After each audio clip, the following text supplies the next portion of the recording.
good for you. I'll inspire you a little bit higher. I know you can make a woman out of a soul that didn't have to go. Because we got the right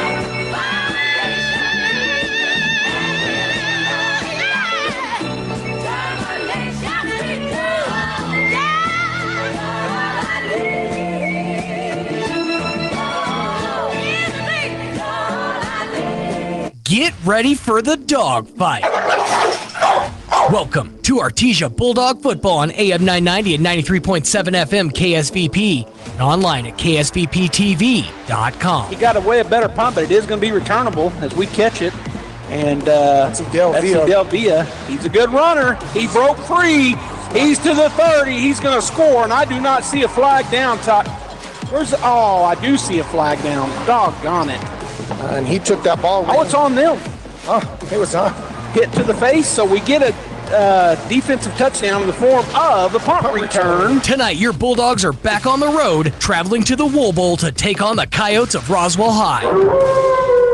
Bulldog Football on AM 990 and 93.7 FM KSVP and online at ksvptv.com is presented by Abo Empire, Artesia Animal Clinic, Artesia Credit Union, Artesia Ford Sales, Artesia Historical Museum, Artesia Plumbing and Heating, Artesia Public Schools, Big O Tires of Carlsbad, Bulldog Outfitters, Buckhorn Productions, Kane Electric Supply, the City of Artesia, Deans Incorporated, Devon Energy, the Eddy County DWI Program, Edge Safety, Faith Baptist Church, First American Bank, Finn's Country Market, First Church of Artesia, Forest Tire of Artesia, Guy Chevrolet, H&R Block, Hermosa Church of Christ, Hawker & Sons, Incredible Printing, J.S. Ward, J&J Home Care, KC Light Tower, KFC of Artesia, La Fonda, Lois Oliver, Mac Energy, Major Supply, Nels Floral, Permian Construction, Pressure Services, Reliable Tint,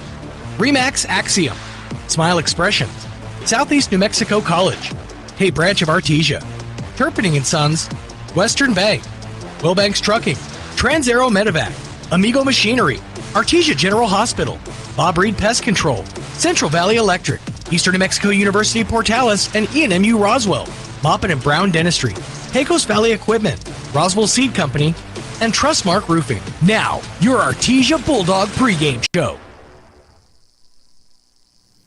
Hey there, Bulldog fans. Welcome to Friday Night Lights. We're in the pregame show here on KSVPTV.com, KSVP Radio, AM 990 and FM 93.7. I'm Joby Hodling, and it's Roswell week. I'm joined by head coach Jeremy Maupin. And coach, you guys, and I guess the whole district maybe, had a bye week last week, which allowed a lot of things to happen for you as coaches and also for your team. And we talked about this last week a little bit, how it's not an off week. The kids, you guys practice, but you had a lot of events, you had a lot of different things happening.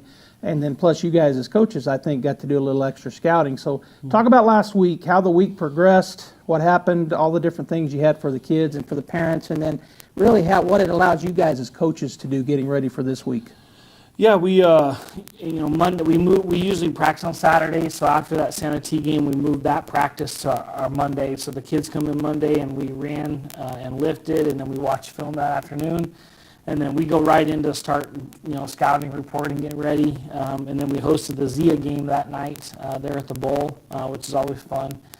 And then this group they really like practicing in the morning, and so let's change things up. Let's let the leadership group pick, and so they actually chose to practice every morning. So we came in 7:45 and went for about an hour Tuesday, Wednesday, Thursday. We always cut that practice down a little bit, but we got after it. It was great 3 days of practice, and so we practiced every morning that week. And then in the afternoon, I think a lot of people think, we're just going to maintain our weight room and stuff, but we actually maxed out last week and was really happy with our numbers. Our guys are getting stronger, which we want to get stronger through the season, and so that's kind of been a change that we've implemented back here.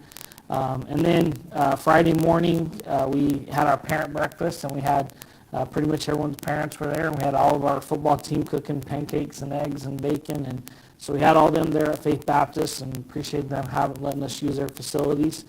And then Friday afternoon, we just went right into game plan, kind of continued. It was kind of nice. Every day, practice in the morning, we got done a little bit earlier in the afternoon, so we just stayed there and talked through, hey, what did we like in practice? What didn't we like? And so something that, kind of a new thing, and so that was really cool to kind of get that. And so we just kind of were tweaking the game plan every day last week. And then Friday, we put it all down on paper and kind of get everything ready to go, and ready to go this week. And so it's been a good week. Before we get into this week, a couple of things that I wanted to ask you about. Really just one, but I'm going to let you brag a little bit. I saw something that talked about grades, and I know that you're very much like the rest of, I believe, Artesia. We want our kids to be students first and then athletes second, get good grades. That way they can prepare for whatever they're going to do after high school. I hope what I saw was correct, but talk about the grades that are going to be coming out if they haven't already and how the football team did.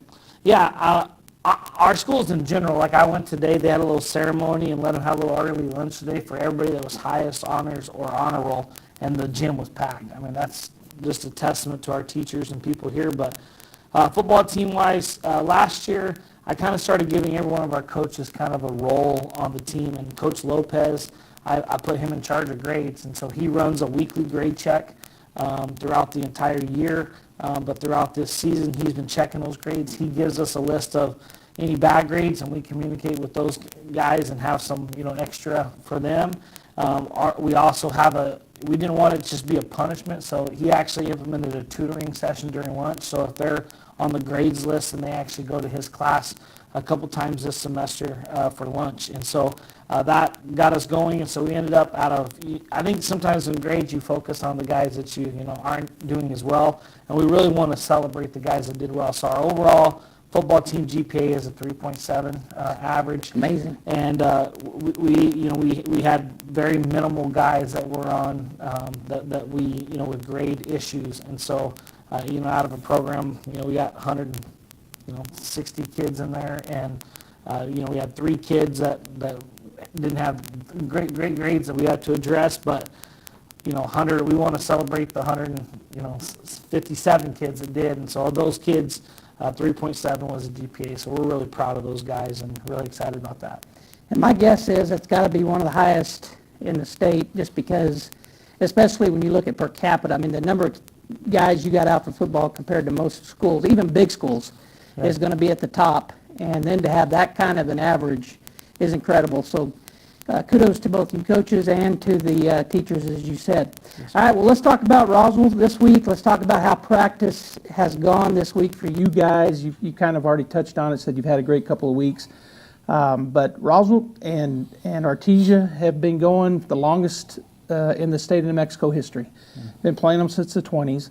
But recent years, that it's been up and downs through history with the Bulldogs and the Coyotes, and a lot of the history weren't in the same division, but we have been a lot lately. And it's been a battle for us and for them. So talk about how you and the coaches prepare. Probably no different, but just talk about how you prepare for Roswell every year. You have 2 weeks, the way it worked out during this 2-year session. And this week in particular, what you do with your coaching staff and how practice has gone this week with the Bulldogs. Yeah, I mean, we again got after Friday afternoon and kind of finalized everything, and we meet as a staff. And then, that we didn't have school Monday because of the holiday, but our kids came in and we scouting report, had a great practice Monday, and kind of implemented some new things and some changes. The way they have the thing set up now is you get everybody's film. So, we have every film that Roswell's played, and so you watch every game and see all the different things and try to kind of build your game plan on that. Our coaching staff does a great job. Coach Rod with the defense is doing a great job. So we're excited about the game plan, and then the kids come in and we get after it and go 3 days in a row of practice, mix in. This week's always a kind of a crazy week. It's the end of the 9 weeks, so you had no school Monday. We had no school Friday. On Friday. Right, today. And then Wednesday was the PSAT, so we had no weights. So we kind of, this group's just are really good at adjusting to those things. So we added our special teams practice into our Wednesday practice, and I thought we had a really good practice that day, and we're executing well, and I think our guys are ready for the game. Yeah, this week with all the differences with the Monday no school, with Friday no school, the PSATs, maybe even worse than homecoming week in terms of the interruption to how you normally do things and the distractions. Because if I know you, like I think I do, you like to have consistency. And so we have that inconsistency that can sometimes, distraction's a great word for it, but you feel comfortable with how the week went, even with that, mainly because of your group of leaders probably. Yeah, I think, well, in our staff, I mean, our staff does a really good job. And I do like a strict schedule, but, you got to be flexible too. And so I've learned that in my career. And then the staff's really good about like, hey, let's try this. And so that's been good. And then the kids were just like, looks like a normal week to me. They just get after it and go. And so it's been, our kids handle change really well, which is, that's what you want to see them in life. That's how life hits you. So it's good to see those guys doing that. All right, Bulldog fans, we've got Coach Rodriguez coming up with the scouting report. We're going to have Meet the Bulldogs. And of course, at 7 o'clock right here, or right at the Wool Bowl, we'll have Friday Night Lights, the Roswell Coyotes hosting our very own Artesia Bulldogs. Go Bulldogs.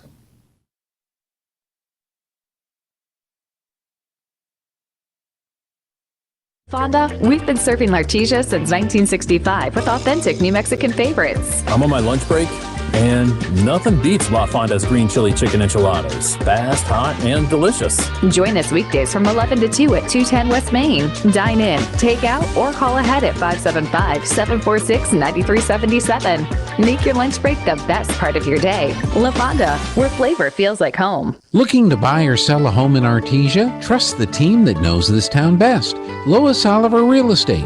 With years of local experience and a dedicated group of expert agents, we're here to guide you every step of the way. Whether you're finding the perfect place for your family or getting the best value when it's time to sell, Lois Oliver Real Estate is your hometown advantage. Visit LoisOliverRealEstate.com and let's get started today, because no one knows Artesia like we do, and we love it here. Hey Artesia, gear up in style at Bulldog Outfitters, your one-stop shop for all things Bulldogs. Under new ownership, Bulldog Outfitters has got you covered. Show your Artesia pride with gear that stands out, from t-shirts to hats and everything in between. Our team can make your ideas come to life. Open Tuesday through Friday, 10 to 4:30 at 1409 West Main in Artesia. Custom orders? Call 575-736-4951. Bulldog Outfitters. Shop local, support local, and let's go Bulldogs. Are you ready to succeed? ENMUR's dedicated facilities and faculties provide an exceptional learning experience, from academic programs to behavioral sciences, business, health education, or technical education. ENMU Roswell offers a wide variety of certifications and degree programs designed to take your education and experience to the next level. Eastern New Mexico University Roswell, worth the journey. Roswell's hometown university. Success starts here. ENMU Roswell.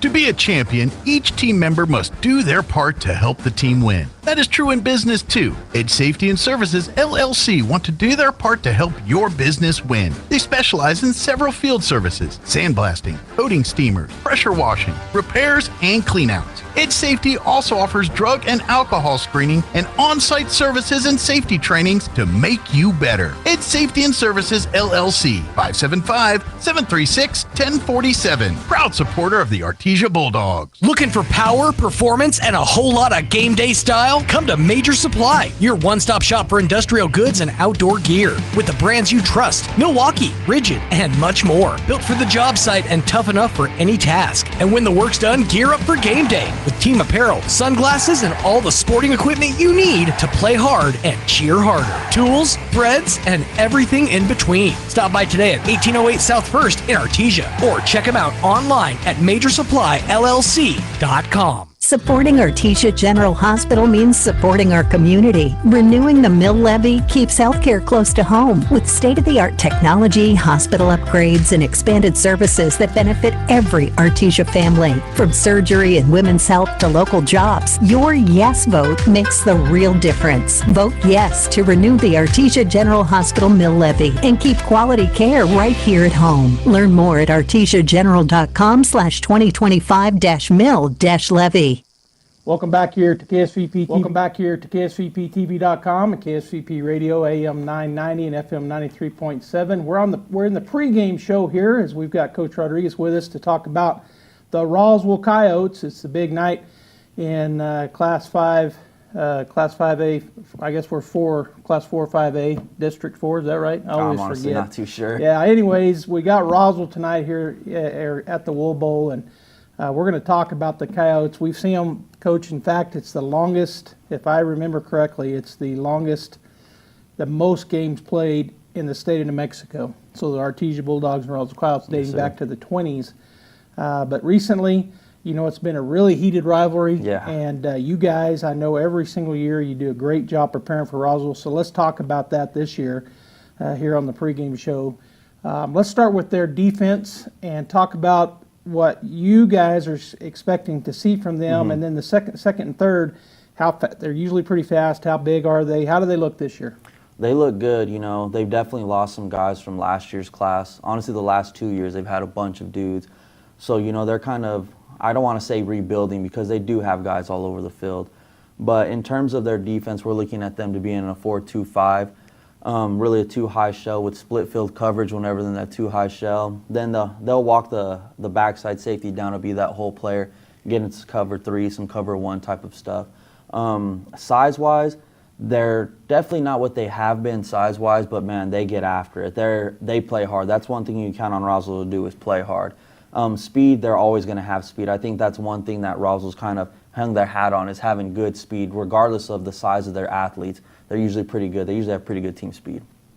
Yeah, and they don't seemingly don't put. Is there any defensive players going a lot on offense? Don't seem like these last few years have a lot of guys going both ways. Yeah, like last year and the year before, they had essentially like a package that they would put in where they were using their defensive line, they were using their safety, and they were bringing backers in to help on offense. But not so much this year. Early on in the year against Los Lunas and I would want to say their first 3 games, they had a package where they were bringing in Joaquin Bolaños, who's their outside backer, and he would play running back, and they'd kind of get into a heavy set with their backers. But they kind of got away from that getting into their later parts of the season. So not so much in the later part of the year, but early on they did. And on their defense, you do expect them to stay in kind of a single-looking set, or do you think you'll see multiple sets and a lot of blitzes? I honestly think we're going to see kind of one base set out of them, that 4-2-5 with a 2-high shell. I think where they're going to get a little bit multiple is in the stunts that they bring, the pressures that they bring. Just on film, we've observed some things, I don't want to call them tendencies, but some things that they'll do, whether it's to certain sets or on certain down and distances, they'll bring pressures, but that's really where we're going to see the multiplicity from them. Okay, well, let's talk about their special teams. Remind the fans what they've done in the past and if that's going to hold true this year. Yes, sir. So honestly, one of the fun parts about kind of scouting Roswell and breaking down their film is watching their special teams. Because I think next to us, they're probably one of the best coach special teams that we're going to play. Like, for example, on their kickoff, they'll do some things where they kind of mess with the numbers of their guys, whether it's stacking certain dudes on top of each other and having essentially a guy lead block so another one can wrap around to, confuse if you're going off of numbers. They'll do that in the kickoff game. Kickoff return, they're looking to run the starburst. It's not super clean, but like I said, they got guys that can get the ball, and if you give them an edge, they're going to take it. And then when you look at their punt return, another one, just like we talked about on defense, they're going to give you a base look, but they're going to really bring the pressure. They're looking to bring 6 guys, and they really want to block that ball. And that's kind of given some teams some issues throughout the year. And we've seen it, honestly, since the 3 years I've been here. That's something that they really hang their hat on, is bringing that pressure whenever they get those long down situations. All right, now let's flip it around and talk about your specialties. Yes, sir. Let's talk about their offense Yes, sir. and how you guys are preparing for that. What are we going to look for in their offense? Split, run, pass. Let's talk about, again, size and speed and kind of a base set if they have one. Yes, sir. So split, run, pass, we're looking at a 57-43 run to pass ratio. Where they're really going to hang their hat on is their offensive line. They got 4 returners. Their center is the only one that didn't return from that state championship team last year, so they're really going to hang their hat on the line. I know they're really big on making sure they can establish the run, so we got to make sure we do a good job of, holding true to the defensive or to the line of scrimmage, and that's something that we've really hung our hat on, as well as being good up front and stopping the run. In terms of formations and sets, they don't really have anything that they're basing it out of. They're probably their base thing is utilizing that wing. They want to utilize the wing, whether it's putting them in motion to gain numbers, putting them to the boundary to see if you're going to move your whole player. Doing certain things with that wing guy is really what they're hanging their hat on. And again, just making sure they establish the run. In terms of size, they're pretty big up front. They have a really good, I want to say, left or right tackle. He'll flip from side to side. Luke Lynn, of course, he's a big kid. He'll get off and he'll get going. On the outside, they don't really have too big of dudes. Their receivers aren't the biggest. They're looking at like 5'7", 5'8". But again, they're going to attack you with speed on the outside. Where they do get their size and their skill position is going to be from that H-back, that wing, that Y, whatever you want to call it. Number 14, I believe his name's Noah Estrada. He's a good-sized kid. He can move really well. I know he's a focal point of their offense. And, you know, whether he's wham blocking or down blocking or essentially just leaking out into a flat to catch a ball, they want to utilize him some way or another. And you mentioned Luke Lynn. For those that don't know, he's their starting quarterback. He's Coach Lynn, the head coach's son. Yes, sir. And he's a big kid. He's probably 6'4", 220, something like that. And everything that I've read and seen about him is he can run and throw. So Yes, sir. Kind of got a dual threat in a big guy. Yes, sir, for sure. And he's all of 6, whatever he is, and you know he's definitely well over. He's a solid kid. We just got to make sure that we keep him in the pocket, and you know we believe that we have a good enough secondary that if the ball's in the air, we trust our guys to come down with it. You know, whether it's an interception or a PBU, you know, and that's really the emphasis. And I thought we've done a really good job our previous games of making sure that we make guys stretch it out and we make them pull up and throw the ball. And you know that's no different with him. We got to make him throw the ball. We got to make sure we keep him in the pocket. And if he does get outside, we got to make sure he's stretching it sideline to sideline, not getting north and south on us. All right, Coach, thank you for the scouting report. The fans love it, and so do I. Yes, sir. And Bulldog fans, stay right here because coming up before kickoff at 7 o'clock, we're going to have some Meet the Bulldogs. So they're coming here in just a few minutes. And, of course, Friday Night Lights live from the Wool Bowl, 7 p.m. Go Bulldogs. Welcome back to the Artesia. Ready to give you the hometown quality and customer service you know and love. Georgia and her team specialize in in-house design for quality custom business cards at a competitive price. From scanning to desktop publishing, if you need it, they can do it. On Main Street across from the Derek Floor statue in downtown Artesia. For all your printing needs, think Incredible. Hey y'all, it's Holly with Nails Floral. We would like to share a big thank you to all of Artesia for all your support. And tell all the Bulldog athletes we're so proud of your accomplishments. Keep on being exceptional. Remember, Nails Floral is the place to go this fall for all of your Bulldog fashion gifts and fall flowers. Open Monday through Friday, 9 to 5 at 712 West Dallas Avenue, online at nailsfloral.com or call 575-746-3775. At Nails Floral, it's great to be able to... Seasons change, it can be a great time to refresh your oral health. Here are a few fall care tips for Smile Expressions in Artesia. Fall is a great time to switch out your toothbrush. Toothbrushes should be replaced every 3 to 4 months. With fall coming comes fall baking, which means lots of sugar-laden treats. In addition to goodies, try reaching for fruits and vegetables that are rich in fiber. And as the end of your insurance year approaches, now could be the perfect time to take advantage of the unused benefits. Please call and schedule your appointment today at Smile Expressions in Artesia. Are you ready to make a difference in the lives of students and athletes right here in the City of Champions? Artesia Public Schools is now hiring school bus drivers for routes and activities. A CDL, background check, and drug test are required, but don't worry, we'll help you get your CDL. Join the team, drive our Bulldogs to success on the road and in life. Visit bulldogs.schoolspring.com to learn more. That's bulldogs.schoolspring.com. Drive the pride, Artesia. Get great service with Pressure Services. Pressure Services LLC specializes in hydrovacs, vacuum trucks, jet trucks, sandblasting and coating, and roustabouts. Bulldogs are champions on and off the field. Pressure Services LLC are your champions when it comes to dependable, accountable, and efficient service. When you need it right, Pressure Services will be there for you. Pressure Services LLC, 575-736-1047. Go Bulldogs! Hi, this is Danny Kirkendall with Guy Chevrolet Company in Artesia. We're celebrating 100 years in business here on the corner of First and Main in Artesia, and we invite you to come see us for your new Chevy GMC or a just perfect pre-owned vehicle. Our GM certified team is ready to assist you, so give us a call at 575-746-3551 or visit us online at guychevy.com. Guy Chevrolet celebrating 100 years at the corner of First and Main in downtown Artesia. Picture this. You're behind the wheel of a John Deere compact tractor. You're effortlessly breaking ground, moving piles of rocks just by the lever. and enjoying the sun as you clear brush across your pasture. We could keep trying to put you in the moment, but to really understand what this feels like, you just have to get in the seat. Stop by Valley Equipment in Artesia and Roswell, or visit us online at pecosvalleyequipment.com. Hey, Robert, I'm your designated driver tonight. Pick you up at 7. So driving today keeps others alive tomorrow. Designated driver. Never drink, then drive. This message from the Eddy County DWI program. Welcome back to the Artesia Bulldog Pregame Show. Welcome back to the Artesia Bulldog Pregame Show. It's now time to meet your Bulldog. My name is Miguel Madrid, class of 2027. I'm right guard. My parents are Miguel and Vanessa Madrid. My favorite subject is probably science. My favorite thing about being a Bulldog is the dog pile. My name is Sergio Ortega. I'm a junior. I'm a class of 27. I play center. My parents are Sergio Ortega and Azucena Baeza. My favorite subject in school is math. And my favorite thing about being a Bulldog is the grit and the standards we set. My name is Braden Partlow. I'm class of 27 and I'm a junior. I play defensive end. My parents are Aaron Partlow and Dustin Partlow. My favorite subject is science. And my favorite thing about being a Bulldog is the unity that we have. My name is Clay Kincaid. I'm a senior. I play defensive end.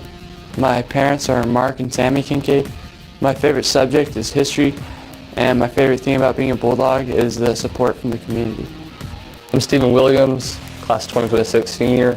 Play left tackle. My parents are Ronnie and Angela Williams. My favorite subject is math. Favorite thing about being a Bulldog is the dog pile. My name is Brandon Baeza. I'm a junior. I graduate 2027. I play defensive tackle. My parents are Bobby and Arlie Baeza. My favorite subject is math. My favorite thing about being a Bulldog is the Bulldog pile. My name is Josiah Moniz. I'm a senior, class of 2026. My position is center. My parents is Becky Federico. My favorite subject is math. The favorite thing about being a Bulldog is the dog pile. That's your Meet Your Bulldog segment for this week. Pregame show continues right after this.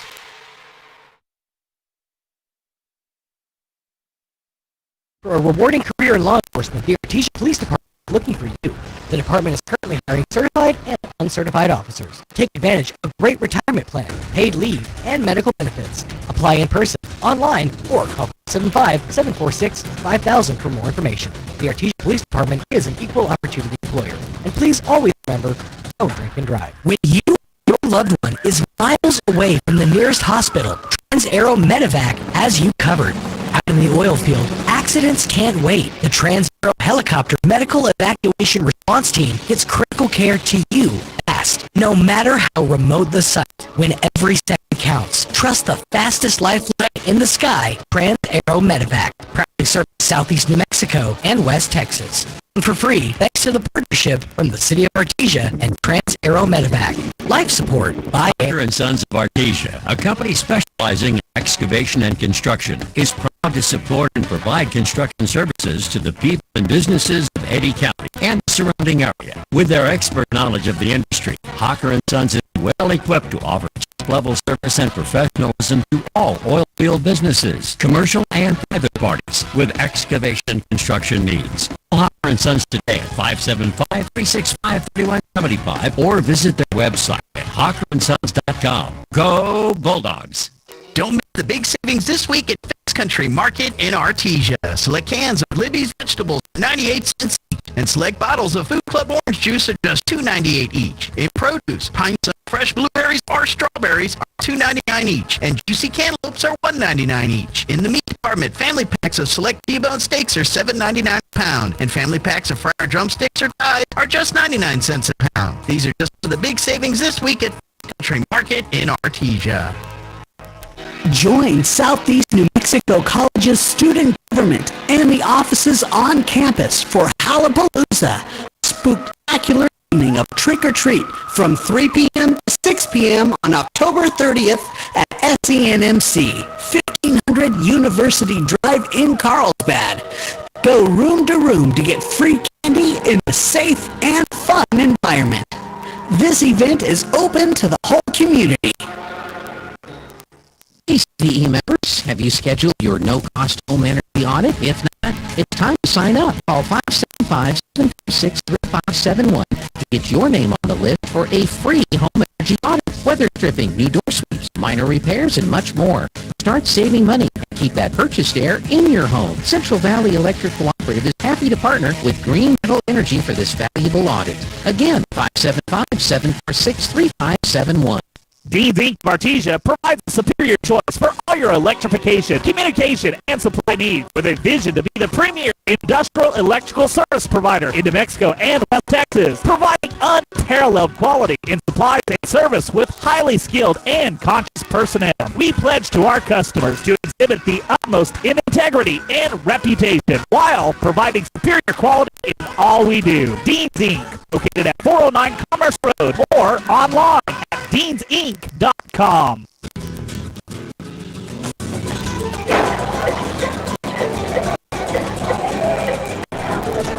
Good evening, Bulldog fans. Welcome to KSVP Radio, AM 990 and FM 93.7, KSVPTV.com, and I believe we're on Facebook and YouTube as well. My name is Joby Huddling. I'm joined here with my partner, Robbie Ballou. And Robbie, another beautiful night football, and I've missed you a couple of weeks. You were out. Ty, my brother, filled in, but it's good to have you back. Well, it's good to be back. I listened. Ty had a great job as always, but it's good to be back. Had a wedding one Friday, and that trumped football. And then we had a vacation in there. But I'm glad to be back for Roswell, Goddard, Mayfield. Yeah. Excited for what's coming up. But beautiful night. Fall has hit the air, right? It's got a Christmas to tonight. It's not cold, but a Christmas. Right. I can't say it. Christmas. It's Christmas. It's Christmas. Crispness. It's not. Yeah, you're back. You're back, baby. It's not by any stretch cold, but it's cool. It is. It's cool. It's a nice night. And we're coming into tonight. We most of us know last year's 5A state championship game was between Roswell and Artesia. Roswell defeated Artesia 41-22. And regular season meetings are always highly competitive between these two teams, often featuring high-powered offenses, close scores, and even last few years ago, last-minute plays to win the game. So heading into tonight, Artesia is 6-1 on the year. Roswell stands 5-2. Both teams are undefeated in district play, ranked 1 and 2 in the state. So we got a great game for us tonight. Heading into tonight, it's always widely considered the district championship decider. Probably no different this year unless something crazy happens. It shapes playoff positioning. This game does, and it potentially as a preview of a postseason rematch between these two somewhere along the way. So both teams feature balanced attacks, disciplined defenses, and promise a hard-fought battle tonight. So that's what we're looking for, a rivalry, the oldest in the state, 128 strong games, and it's a centerpiece. There's going to be a lot of people paying attention to this game at the Wool Bowl tonight between the Artesia Bulldogs and Roswell Coyotes. So I know we're looking forward to it. Yeah, you're right. There'll be teams all over the state. There'll be coaches in Class 5A watching and paying attention. Of course, they get their games, but they're going to be interested in what happens here to kind of get ready to gear up for us. For both of these teams, and pretty standard every year in the last 7, 8 years. It's been Roswell Artesia kind of battling. We had a couple of years there where Coach Hoffman was at Las Lunas. He got them turned around, and they faced Roswell in the state title game 2 years in a row. But yeah, it's been back and forth between Artesia and Roswell. So no differences tonight. We can take away the records really, although they're both got good records. I think that Roswell has a couple of losses that maybe you don't think about that they have normally. Hobbs, I think you covered that. We beat Hobbs, but again, I think those same games really doesn't mean anything. Well, that's the difficulty. You have to, and we do. We watch scores, we compare it, but matchups play a large part in that. There's a running team, a strong running team that can't throw, and then just different matchups play a different role. 11 beat Roswell last year, and that threw us off last year, and then Roswell rolls through and wins state, right? So yeah, they beat us in this state. Yeah, and we destroyed Lovington. So coming into the night, number 1 against number 2 on the field, and the both teams getting ready to go, Joby. So the Coyotes did win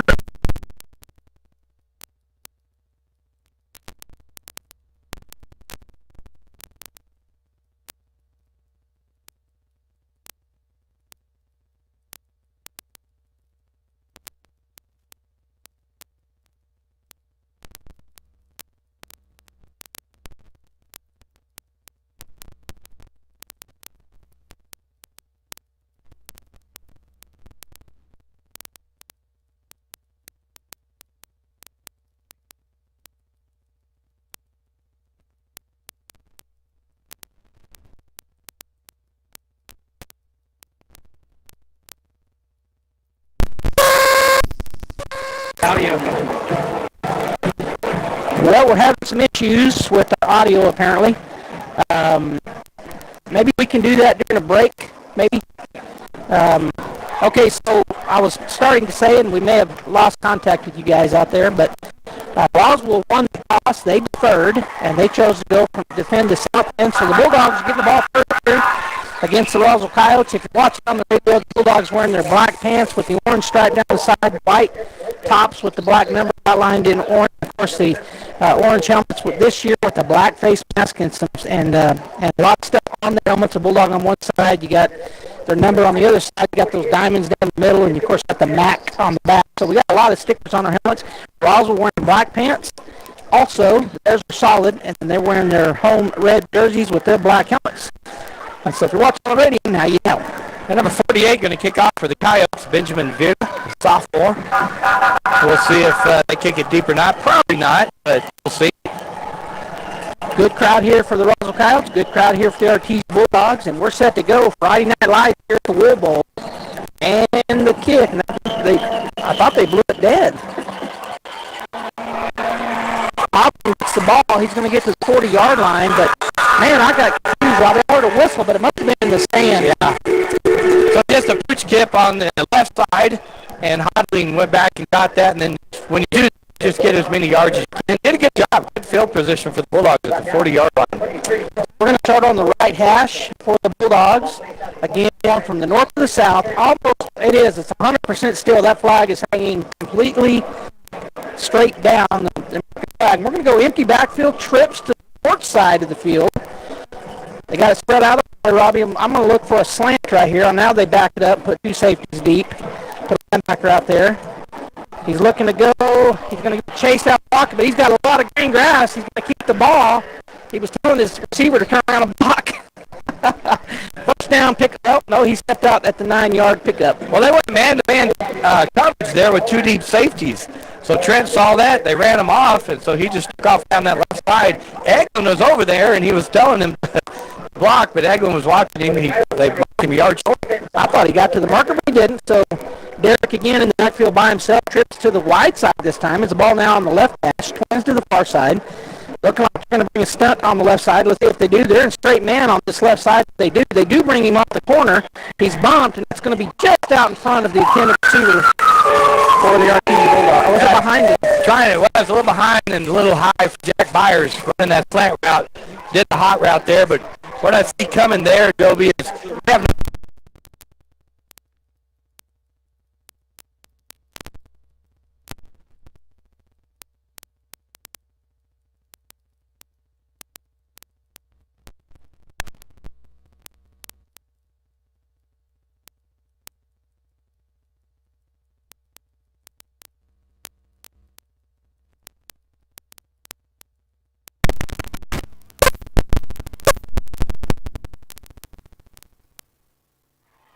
All right, so Bulldogs look like they're bringing out their heavy package.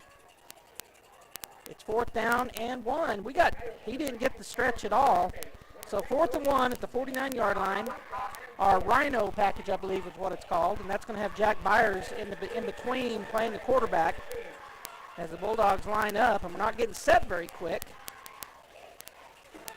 Snap is a little high. He's going to go straight forward. He's got the first down plus, so it's a good chance there for the Bulldogs to run that early in the game, Robbie, and he got the first down, 3-yard pickup. Yeah, Roswell didn't adjust at all. They kept 4 down linemen and 3 linebackers, and we had our heavy set in there, had 7 linemen on there, so that's pretty easy. Got a good push, and the 2 backs that back there with Jack just led him through the hole. All right, so it'll be 1st and 10 at the 48-yard line of the Roswell Coyotes. The ball remains. We're going to go quads to the wide side of the field. So we got 4 receivers to the wide side, which is the right side. Empty backfield. We've only had one play. Well, 2 plays, I guess, where we had a running back in the backfield. That heavy package and the one play before it was Para. All right, Derek looks over the defense. He's got 1 second. He gets a snap off. He's going to throw it deep down the sideline, going up and out of bounds. Just faded him a little too much. Made the catch, but just out of bounds. Yeah, Jack Byers again going down that left side, guarded by number 25, David Fresquez. He had great coverage, but Jack did a good job going and getting that ball. But as you said, the ball was thrown out of bounds, so it took him out. He's got about 8 inches on the corner that's covering him, so that's a big advantage to the Bulldogs. as both of our wideouts and one of our slots are 6'3 plus. Snap is back, going to turn and pitch it to the short side of the field. Parra is going to put his shoulder down, driven out of bounds after about a 3-yard pickup. It'll bring up 3rd and 7. What the linebackers and corners are doing so far on the 2 run plays, they're getting off the blocks of the receivers and the linemen really well. So when he turns that corner, there's nowhere for Parra to go right now. All right, so we're at the 40. Nose of the ball is right at the 45-yard line for the Bulldogs. We remain on the left hash as they're in the huddle. And going to go 3rd and 7 from right here. 10-12 on the clock. Quads again to the right side, which is the wide side of the field. Now he's going to bring Hodling back over to the left side. So trips to the right, 2 on the left. Derek's going to run a, boy, and that was a good call, Robbie. Runs the court. Oh, and that's going to be a late hit. Where's the flag? Oh, my gosh. Where's the flag? He slid, and that kid hit him. Yeah, Derek, they ran the quarterback draw, which we called. Linebackers moved outside. He ran the draw up the middle, and when he slid, the kid came in with his elbow on his head and knocked his helmet off. And there's no flag. And there's no flag, and Coach Moppin is not happy on the sideline. Wow, I've never seen that blatant of an easy call, and nobody called it. Yeah. Okay, so it's 1st and 10. It was a great call. It was a quarterback draw the whole way, and he had a lot of open room. I think if he'd have kept running, he would have been way down the field, but he slid after he got the first down. All right, back to our standard A formation package with the running back Parra behind him. Turns, fakes the handoff, looking to throw it. Throws a stop route. Byers catches it, puts his hand out. He's got more than the first down. He runs through 1 tackle, still pushing forward, and they're going to blow the ball dead before he gets taken to the ground. So just that stop route over there, quick throw, quick release. Byers gets it, stiff arms the first guy, and then picks up another 5 yards. So good throw, good catch. 1st down and 10 for the Bulldogs at the Coyote 25-yard line. Slot and a wide out either side. We remain on the left side of the field. Parra in the pistol behind Derek Warren, the quarterback. Snap back, going to turn, run the speed option. He gets it out to Parra. He steps inside the first guy that gets there. Still struggling. He's going to pick up about 5. Well, they're going to mark him down and pick up a 4.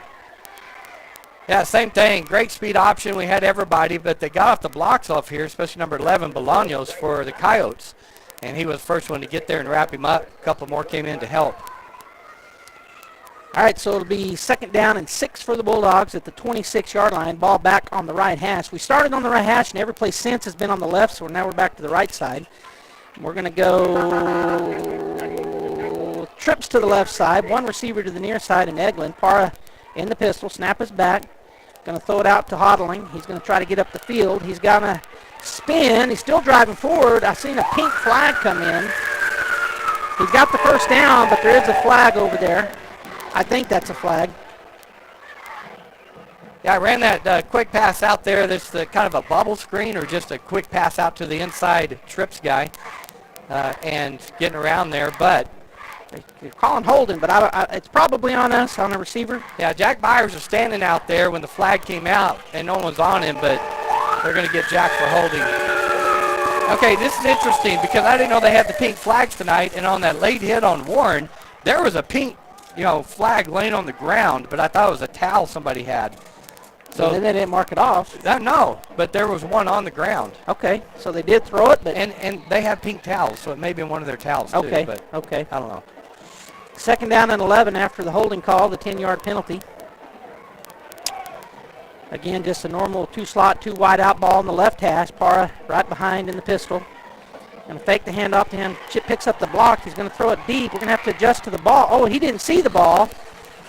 So it was intended for Jet Fuentes over here on the right sideline, but neither him nor the defender found the ball in the air. Nah, Parra was lined up on the right of our quarterback, Warren, and they came on the left side with number 11, Bolaños, and he had to cross in front of Warren, and he barely picked him up, and I think it threw him off on his throw.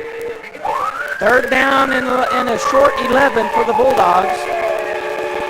As we're in that A formation look again. Snap is back, going to turn, fake the handoff. Going to throw it out, and too far out. It's going to be 4th down. Will we see a go for it, or are we going to see a kick here? Looks like we're going to see a kick. Trying to get Sawyer Whitehead across the middle. He lined up on the left side, just came across the formation. And again, he had somebody in his face, so he kind of just, the throw was off. Couldn't get to it. This is going to be a 43-yard attempt.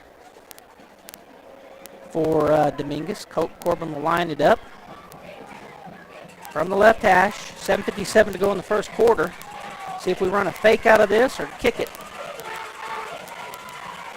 Snap is back, hold is good, kick is no good. Boy, he missed it. He just missed kicking it.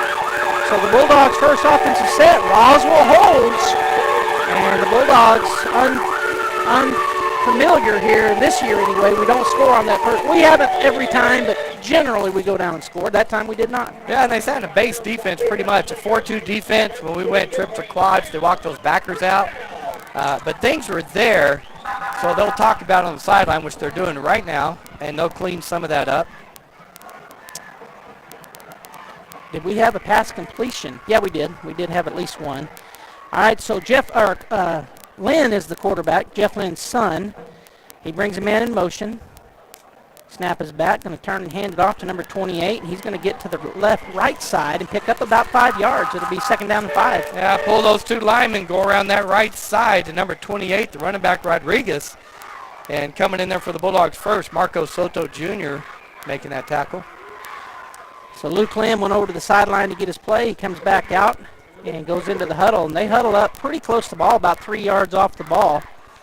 And 28, Rodriguez, is the running back in the backfield. They run a tight set here.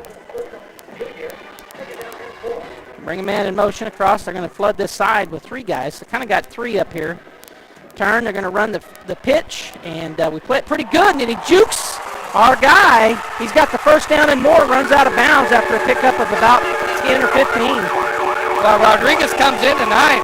He's just got 14 carries on the year. But they've only got him recorded for 2 games. I don't know if he's been hurt, but he's got 148 yards, averaging 10 yards a carry. So, boy, our corner, he just left him standing that time. That was a great move by Rodriguez. All right, they're going to go a little spread now. They got it wide out way across the field. From the left side is where they're on the ball. Lynn takes a look back, sends his man in motion, going to flood that side. He's going to throw it out there to number 28. Pretty good blocking out there. Bulldogs were there, but he's so quick, Robbie. He kind of bursts between 2 players and picks up about 6. Yeah, he's really quick. He sidestepped one guy before the Bulldogs. Charlie Campbell came in and made the tackle. Actually gets 7, so second down and 3 at the 50-yard line for the Coyotes. 6:45 and counting here in the first quarter. 0-0 if you're just joining us. We're live at the Wool Bowl. They had 11 men in the huddle. Will they catch it? They did not. 12 men. 12 men in the huddle, right? Snap is back. Going to hand it off to number 2. He gets around the right side. They pull 3 guys. And the Bulldogs right now are unable to stop this rushing attack. Yeah, that's Rendon Duran, number 2 running back. He comes in also. It's a running back guy by committee this year. 14 carries, 70 yards. We've got our 3 down linemen down there, and they've got 6 linemen in there foot to foot. There's no split at all in their offensive line, which is, it's different. And we've got I was going to say 2, that's a nose tackle and 2-3 techniques. Lynn in the backfield by himself, empty backfield. He's got 5 in the rotation. Throws it over the middle. It's caught and hit immediately, but a good pickup of about 6, maybe 7 yards once again. Yeah, just brought number 14, Noah Estrada, across the middle, and he comes across there. As soon as he catches it, though, I think it was Campbell that made the tackle. It was Campbell. Hit him right when he caught the ball. Second down and 4. He did pick up 6. So second and 4. Again, going to go that tight formation. And they have number 2, Duran, in the backfield behind Lynn. Snap is back. Going to turn handoff to him. Going to run that sweep. And again, had guys out there in front. He's going to pick up the first down or close to it. Yeah, we're going to see that all night till we adjust. We can't have a nose tackle and 2-3 techniques because they're pulling those 2 linemen. They're just sealing that edge on us. Adele Villa made the tackle for the Bulldogs, but not before he picked up all those yards. And he ends up being just short of the first down. So it'll be third and real short at the 30-yard line of the Bulldogs. Got less than a half a yard to get. 4:57 and counting. They're going to send a slot. No, they had 12 in the backfield again. 12. That's the second time. This time the White Hat saw it. That'll back them up 5.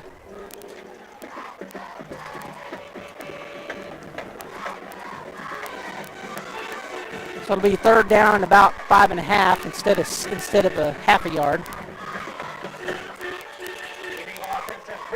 So at the 35-yard line, right hash. They roll the clock, so we're under 4:50 and counting. As Lynn gets his call from over at the coach on the sideline. Seen a lot of teams doing that this year, Robbie. Yeah. Seems like more than normal. I'm not sure why.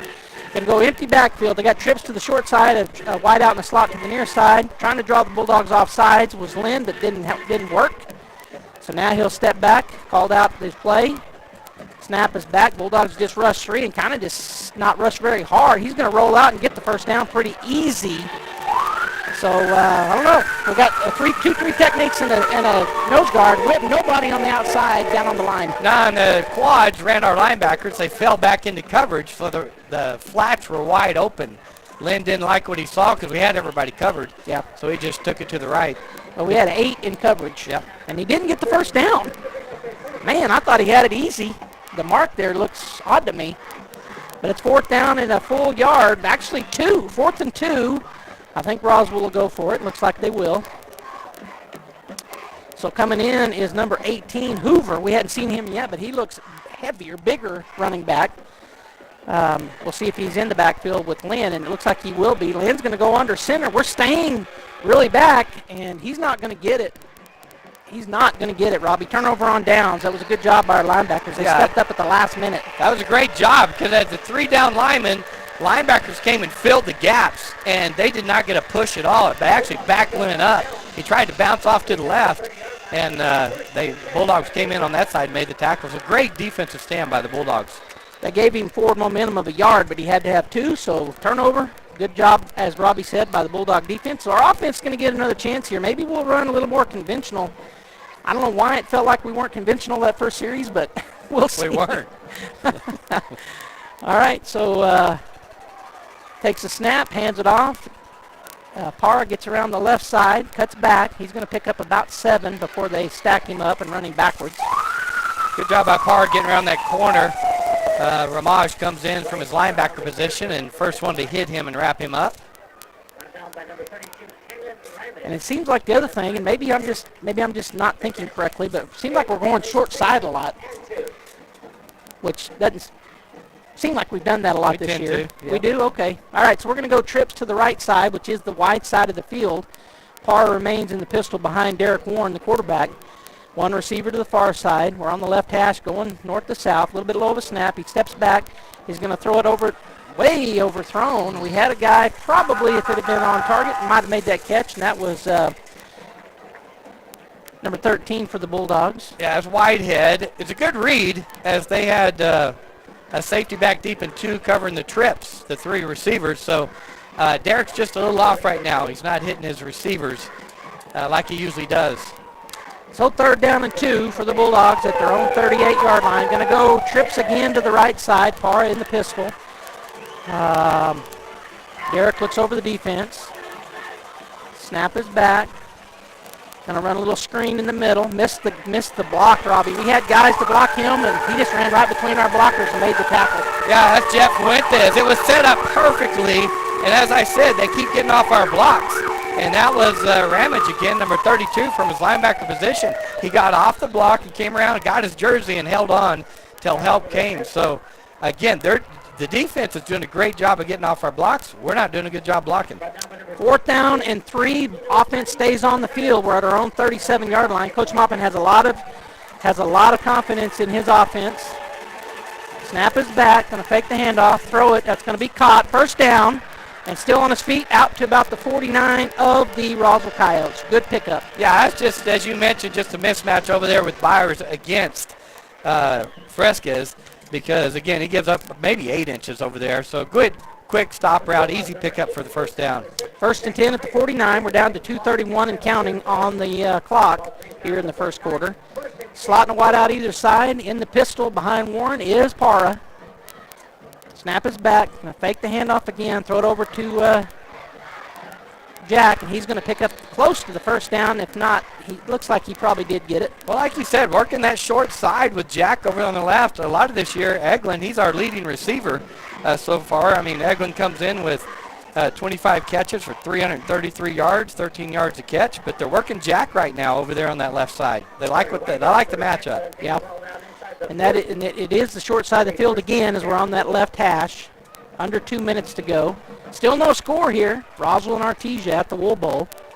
Slotting wide out either side. Turn, going to pitch it to the short side of the field. Parr's going to get around the corner. Cut back, still on his feet, making guys miss, and he's going to bull forward right here. Boy, they tried to strip it, and I saw him grab on with his left hand. He did a good job holding on to it. Pickup of about 15. Okay, we blocked that time, but Parr got out there, and then he used his athleticism, made a couple of my guys miss. And there is a penalty flag back there. I'm going to have to adjust my eyes. Holding again on the Bulldogs. The pink is throwing me off. I saw it late. Yeah. So wipe away that first down. It'll remain first down, but it'll be more like first down and 19. So I'll say this. The Roswell defense is not as big as they usually are, but right now they're showing some good speed and athleticism is what they're showing. So when you hold like that, that tends to be the case. All right, so actually the holding was about a yard into it, but you mark it, I guess, not from the spot of the foul when it's that way. So first down and 20 at the 49-yard line of the Coyotes. Snap is back and turn, fake the pitch. We got him sealed pretty good down here. He's going to throw a comeback route. We're going to get down to the 31-yard line, and that was to Eglin. Well, first of all, great job of the line sealing that so he could roll to his right. There was nobody out there. Eglin ran a great route. Stopped and came back towards the ball, and a great throw on the run by Warren, so that was well executed. Second down and 2, get an 18-yard pickup, 31-yard line, 1:16 to go here in the first. Like to see a touchdown before the first quarter ends. Snap is back, going to fake the handoff this way, roll out to his left, and then he's going to turn back. He's got Parra wide open at the 15, and he's going to go in for the score, and I don't see any pink on the field, Robbie, so touchdown Artesia. Love that. Fake the handoff to Parra. Everybody falls back on the receivers. Nobody covers Parra on this right side. We throw back to him. And again, two Roswell Coyotes there, but his speed gets him into the end zone. That was a great call, Joby. Great call. All right. No, you said I'd love to see a touchdown before. Oh, yeah, well, yeah, I did. And we're going to. Why didn't you say it earlier? I forget I have that kind of power. Yeah. All right, so we come out of the swinging gate, go back to the conventional PAT. 6-0 Bulldogs, 1:05 to go here in the first quarter. Snap is back, hold is down, kick is up. It looked good from here. We'll see. It was. So 7-0 Bulldogs with 1:05 to go in the first quarter. We'll be right back.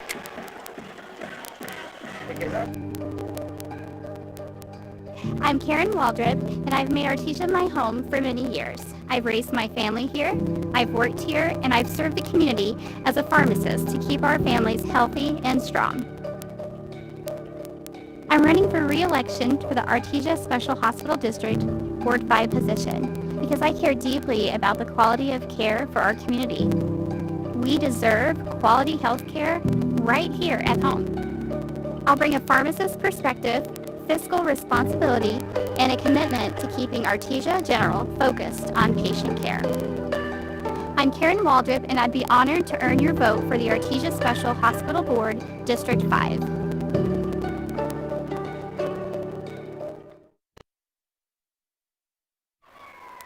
It moved. All right, this touchdown summary brought to you by Raul Rodriguez at Artesia Ford Sales. You'll score winning deal when you visit with Raul. 8 plays, 70 yards, 31-yard touchdown pass, Warren to Parra. Kickoff kick was good by Dominguez. Bulldogs 7, Roswell 0. Kicking it about 8 yards deep in the end zone was Corbin Dominguez, so that'll bring him out to the 20 as a kickoff unit. I was going to say, on that extra point, Dominguez made up for that missed field goal. I mean, he put it out by the field house just under the scoreboard, and then he did on that kickoff too. Yeah, he kicked it deep. Yeah. All right, so the Bulldog defense back on the field as Lynn goes into the huddle for the Coyotes. They're on the 20-yard line, center of the field. 7-0. Bulldogs lead here late in the first quarter. Got a slot and a wide out to the near side as Lynn has his running back right up behind him, brings man in motion. Going to flood this side. Let's see if they come this way. Nope, they're going to run that little, try to go around that end. And I don't know if we made an adjustment or just did a great job getting in on that. I think it was both. We cut off the outside, so he tried to come back in the middle, and that big number 99, Chris Aguilar, was waiting on him, wrapped him up, and made the tackle right at the line of scrimmage. Yeah, no gain, great solo tackle. We're under a minute. Roswell will get another playoff, I'm thinking, here pretty easy. Well, they're going to have to because they're down to 22 seconds on the play clock as Land gives his teammates the play. They're going to go a slot and a wide out to the short side of the field. Ball near the right hash, their right side. Running back right behind Lynn. He looks over to his coach. I think he changed the play. Still looking around. Down to 3 on the play clock. 2, 1. That's a delay of game. Oh, they said they called the timeout right before it, Robbie. We're going to take another break as well. We're going to be 14.9 seconds when we come back in the first quarter. We'll be right back. These road trippers set to explore. Just one last person to see before. It's Sam. Big O, Sam. Wherever they're headed, they stay on track. She's the gal that gets them there and back. It's Sam. Big O, Sam. Right now, prepare for fall with $80 to $100 instant savings on 4 select in-stock tires with installation purchase. Use your Big O credit card and get $50 in rebate savings and 0 interest if paid in full within 12 or 6 months. Big O Tires, the team you trust.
Bulldog fans, welcome back here as it's 4th down and 13, almost 14 for the Coyotes at their own 17-yard line. We're going to have a chance at a punt return here, Robbie, with Edel and Charlie back to receive. They're standing at about the 48. Got a Naya punting for the Coyotes.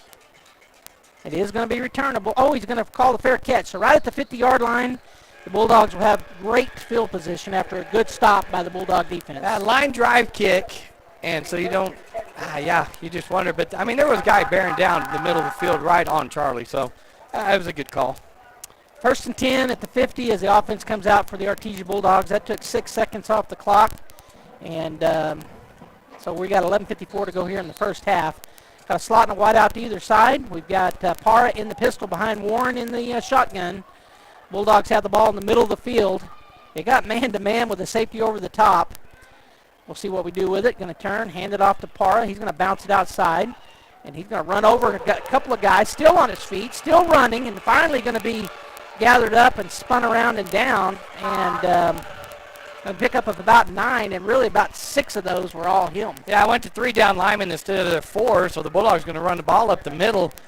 Parra just showing his strength and his tenacity, right? First guys that hit him, he just ran him over. And then he used his arms, his free arm, to shuck another guy, so good job. 2nd down and 1 at the 41-yard line of the Coyotes. Again, going to go slot and wide out either side. Parra remains in that pistol formation behind Derek Warren, the quarterback. Now they got a 2-safety shell back there, and he's looking at that. Warren points at that safety on the left side. Snap is back, going to turn, fake the handoff. They're going to come in free, not really free, but Warren's going to get the first down, just pushing forward, scrambling a little bit.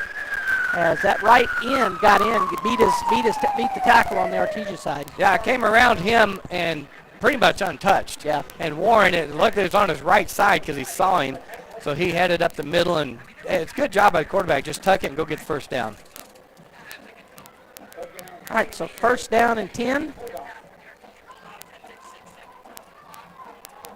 1st and 10, a slot and a wide out on either side. Oh, hand it off up the middle. Parra breaks one tackle, and then he's driven to the ground by big number 75. I was looking around. It was my phone talking. Yeah, I don't have number 75 on the Roswell roster, but he got on Parra's back, and he wasn't getting away from him that time. He just kind of leapt on his back, and they both went to the ground.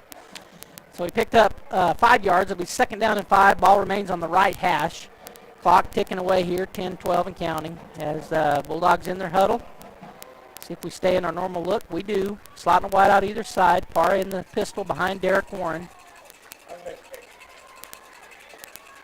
Looks over the defense. They got that 2 shell safeties back there. Turn, fake the handoff. He's going to throw it deep. He was trying to get it to Hodling, but he threw it way over both him and the defender. Yeah, Kyle Williams had great coverage. He was deeper than Hodling was, and Derek he looked to his left and then turned and threw it to his right without reading it. Yeah. So he probably never should have thrown that. Good thing it was overthrown. Yeah, it was well overthrown, even the DB. And Cale went to the ground. He caught his turf toe or something, looked like. So 3rd down and 5 for the Bulldogs as they break the huddle.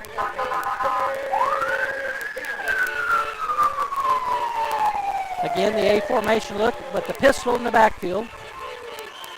Snap is back, going to turn, fake the handoff, going to throw the stop route. That's caught. He's got the first down. That's Eglin. Then he's knocked down out of bounds, but no penalty flag. That's all right. It'll be a first down pickup. Isaiah Ronda giving him good cushion over there, which they should. And I was going to say on the play before, they're just not giving up anything deep. So Anaya was running immediately. So what I'm looking for is like Hodling to come back across the field next time, because the other safety is way on the other side of the field. So we'll see if the Bulldogs come back with the middle route. 1st and 10 at the 27-yard line of the Coyotes. Warren takes a snap, looking to throw the entire way. Nope, it's a little give up the middle, and Parra still on his feet, just ran by guys. It looked like they should have had a chance. He just runs by them. That was a draw that I'm not sure I've seen the way that one drew up this year. Yeah, it was like Parra took 2 steps to the right instead of just waiting on it, like he was going to go out, block, or go out into the flat, and then he came back through. It was a delayed draw, which really worked. Yeah, big pickup all the way down to the 9-yard line. So 1st and goal at the Roswell Coyote 9, 7-0 Bulldogs. A formation look, slot and wide out either side. Parra in the pistol. Snap is back, going to turn, fake the handoff. He's looking to throw the comeback, and that's going to be caught. What a great play by Eglin, Robbie. That was a great play. He ran the out route, just the kind of a stop, and turned outside on number 21 over there, Aranda. And the ball was thrown inside. So he reached over the defender, caught it, kept his feet in bounds, and fell out of bounds. That was great. That was awesome. That was a really good catch by the wide receiver, Eglin, because that was a difficult catch to make. All right, so, and he whipped it out there, too. So he had to stick those hands out and catch it Bulldogs swing out of the swinging gate. Snap is back, hold is down, kick is up. I can't see it. Was it good? Oh, it was good. Sorry. Right. It was good. So the kick was good. 14-0 Artesia with 9:04 to go here in the first half. We'll be back.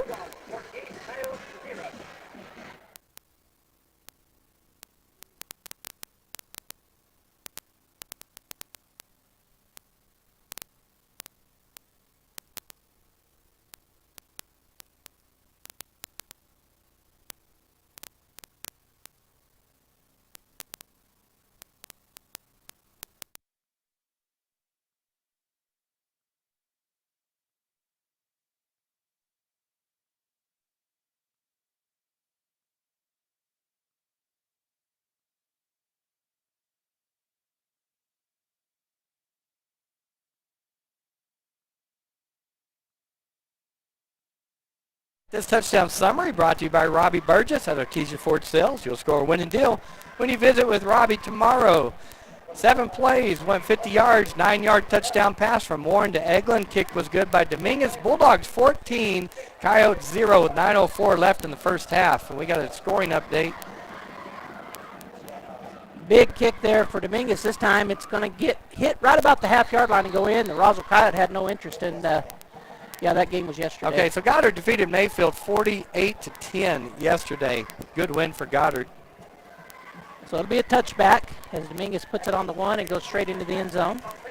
1st and 10 for the Coyotes at the 20-yard line. 9:04 to go in the half. Bulldogs now lead 14-0. You know, Luke Lynn, the quarterback for the Coyotes, comes in tonight with 847 yards passing. He's averaging 12 yards a completion and 169 yards a game. He's now in a pistol formation, which he's been in all game long, but has some receivers turns, hands it off. Bulldogs right there, Robbie, and they stuff him. Soto coming off the edge, right? We still got those 3 down linemen, but our linebackers are walking up close on that edge and getting around the block real quick. So good job by Soto on Rodriguez. 2nd down and 10 for the Coyotes as they got back to the line of scrimmage. As they're kind of in a loose huddle right now because the quarterback, Liam, was over at the sideline. So now he's back in the huddle with them.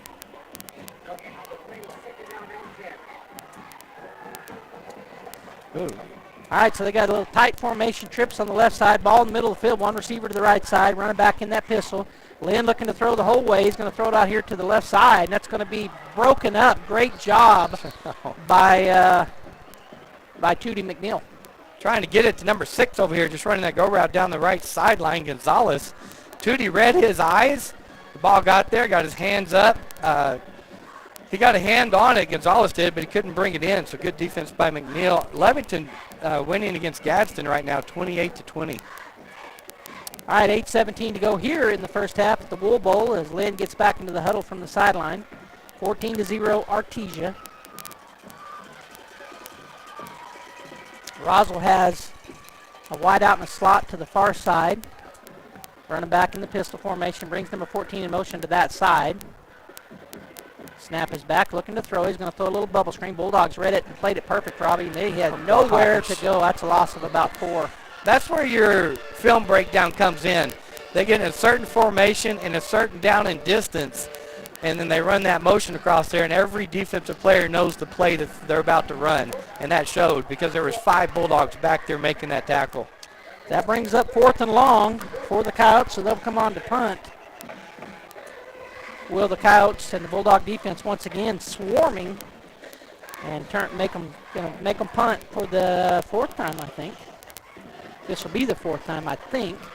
Maybe the 3rd. Here's the punt. Bulldogs come after it. Oh, when he ran into him. He didn't throw a flag, though. It's caught. They didn't call it fair catch that time, but the player was right there.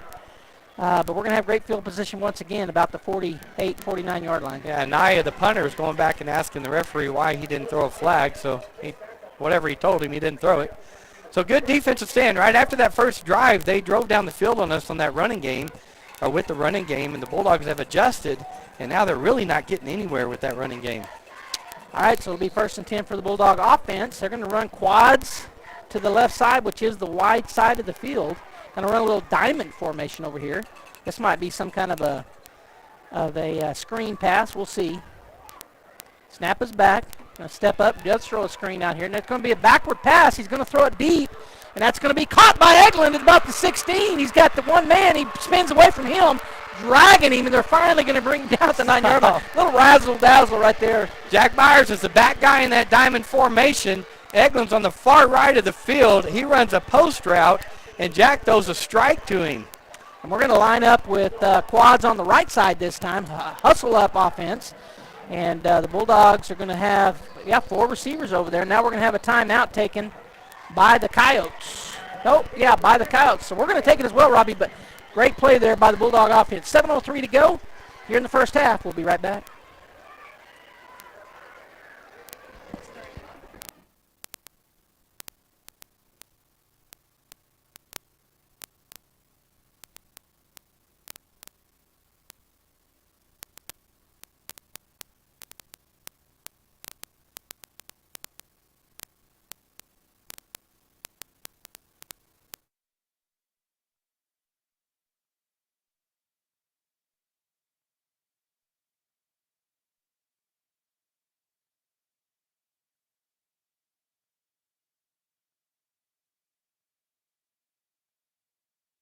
As the Bulldogs offense heads back out on the field, it's 1st and goal at the 10-yard line.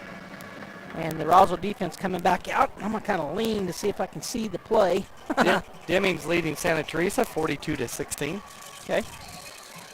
All right, A formation look, ball on the left hash. Warren takes a look. Oh, he's got man coverage over there on the right side. He's going to throw it over to the right side, and that's going to be an easy touchdown. He had 2 receivers wide open, the slot and the wide out. Well, man-to-man, that close to the end zone with our receivers and with Warren at quarterback, Stinson, number 23, he just couldn't keep up with Eglin. Perfect throw by Warren. Another touchdown for the Bulldogs. 6:56 to go as we line up in a different-looking spread here for the PAT. We're going to swing out of it. We may have run that a while ago, but I just wasn't leaning around here looking at it. Snap is back, hold is down, kick is up, and the kick is good. So with 6:56 to go, the Bulldogs now lead in the first half. The Bulldogs now lead 21-0. We'll be back.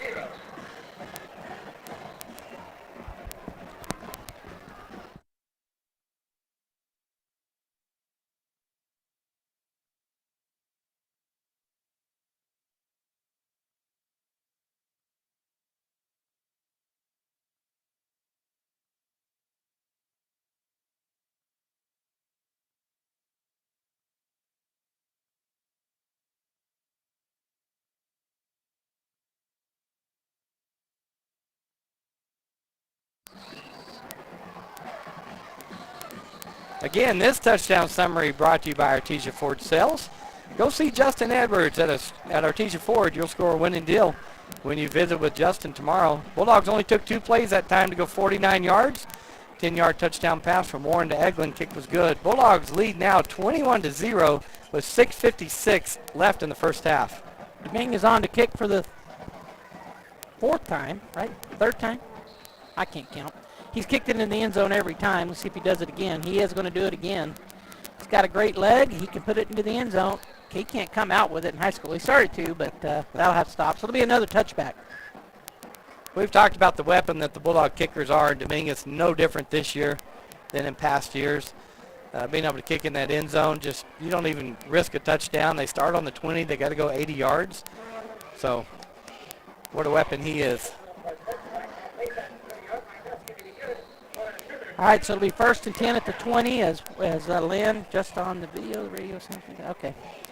All right, so just reading, Gene Dowd just sent us a update as trying to get the audio to working on the video.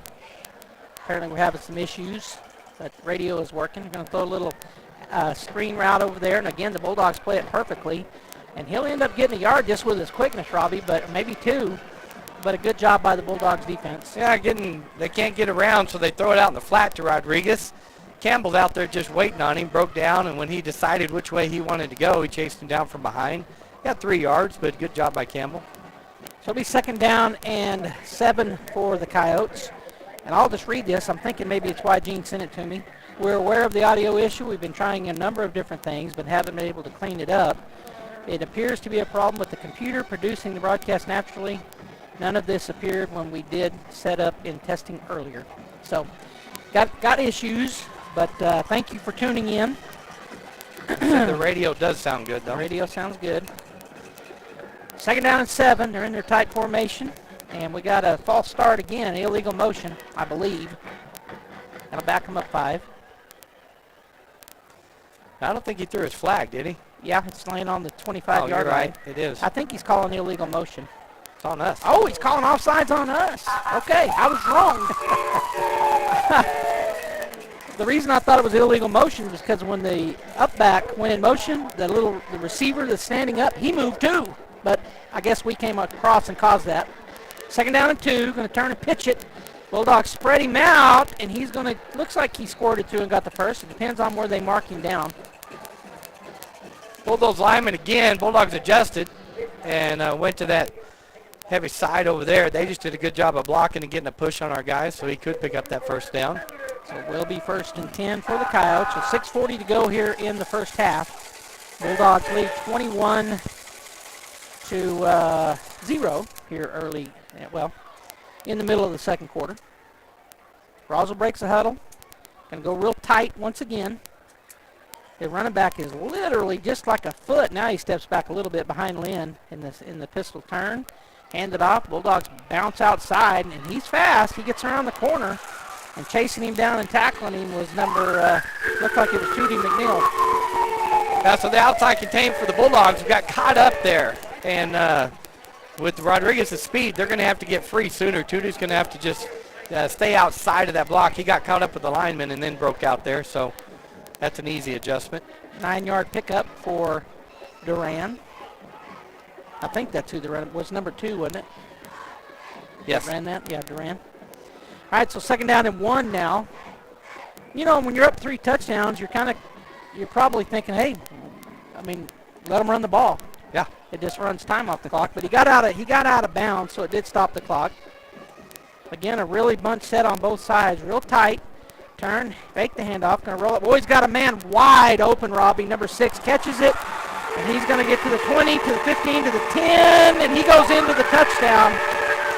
Boy, our defense got burned bad. Yeah, well, you said that right before, run the ball, run the time off, and I thought, well, their running game sets up the play action. And that's exactly what that did is Gonzalez, number 6, got behind everybody. Great throw by Lynn and a touchdown for the Coyotes. So that running game set that up. 6:20 to go in the first half, 21-6 now, as Roswell has a man coming on late for the PAT. But he will get out there. They got 21 seconds on the play clock, so they got plenty of time. Left-footed kicker is number 48 for the Coyotes. Snap is back, hold is down, kick is up. And the kick was good, so 6:20 to go in the first half. Roswell gets on the board, 21-7. We'll be back.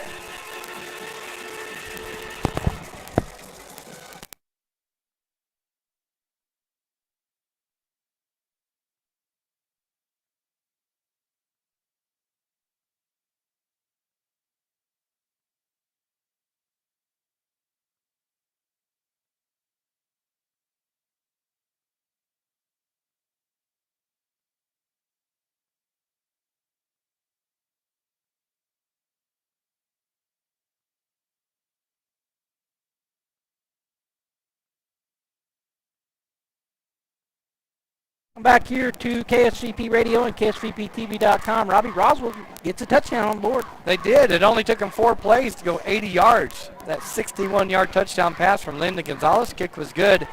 So the Bulldogs now lead 21-7. 6:20 left here in the second quarter. We did, talking to Josh off the air, he noticed that number 20, Baeza, kind of came up limping on that play, and that's why Gonzalez was so wide open.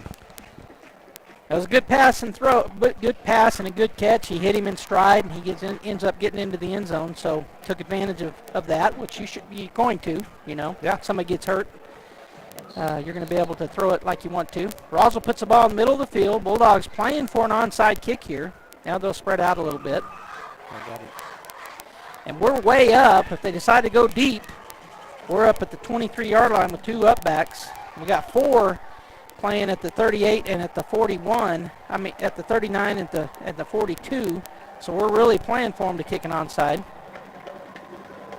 They do a little kick, and it's going to be caught. Boy, Just caught. Man, there was some confusion. That offensive lineman shouldn't have been nowhere near catching that. Luckily, who brought that in? I don't know. I was looking at the hit. Looked like number 81 for the Bulldogs brought that in. I think it was him, and that's Destin Pacheco. But number 22, Lujan, boy, he brought the wood that time. There's a flag on the field. Yeah, it should have been. He should have catched it, but we have one of our front five go back and run into him like he was going to catch it. Boy, that's a mistake they can clean up pretty easily, the Bulldog coaching staff. And they called a personal foul. They called unsportsmanlike on us. Yeah. And I saw where it was out here. That's not a bright play for the Bulldogs this late in the season. Got to clean that up, too. They should never have another one of those the rest of the season. So backs us up 15 yards. It'll be 1st and 10 at our own 27-yard line. 6:18 to go. Slotting a wide out both sides. Parra in the backfield behind Warren. Got a 4-down lineman front this time. They're walking up guys. They are going to bring it. And nowhere to go. We didn't block anybody. It didn't look like we blocked anybody that time, Robbie. No, number 32 just broke through. Got off his block. He was standing in the backfield. Ramage from his linebacker position just waiting on Parra. So there was nowhere to go that time. Third down on the first down carry, we lose 3. So it'll be 2nd down and 13 for the Bulldogs at their own 24-yard line. Ball remains on that right hash. Slotting a wide out either side. Parra in the pistol behind Warren. Looks over the defense. Snap is back. Going to turn. Fake the handoff. Throws it over there. And boy, the throw was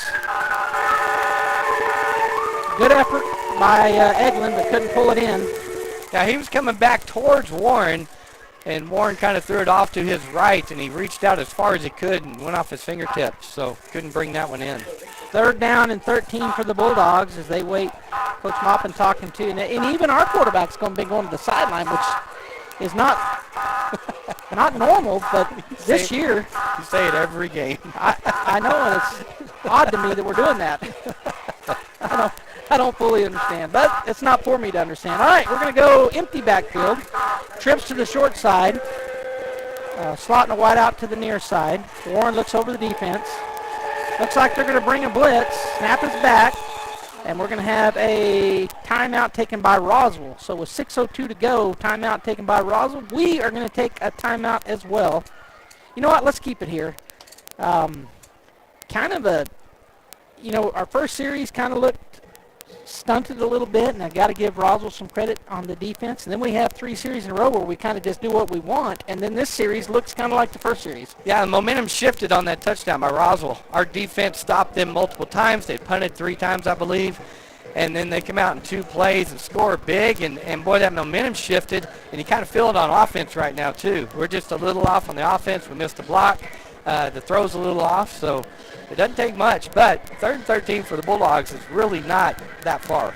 And Coach Maupin has proven time and time and time again, if we get some yards here, more than likely we'll go for it on 4th down. Yeah, now, if we're at 4th and 13 at our own 24, he may not, but if we don't get the full 1st down, there's a good shot that he'll go for it. As the teams are coming back onto the field, break the huddles from the sidelines on the timeout taken by Roswell. We have all 3 of our timeouts. They have none here with 6:02 to go in the half. It's interesting. We got Eglin and Byers both here on the left side. So 3 slots on the far side.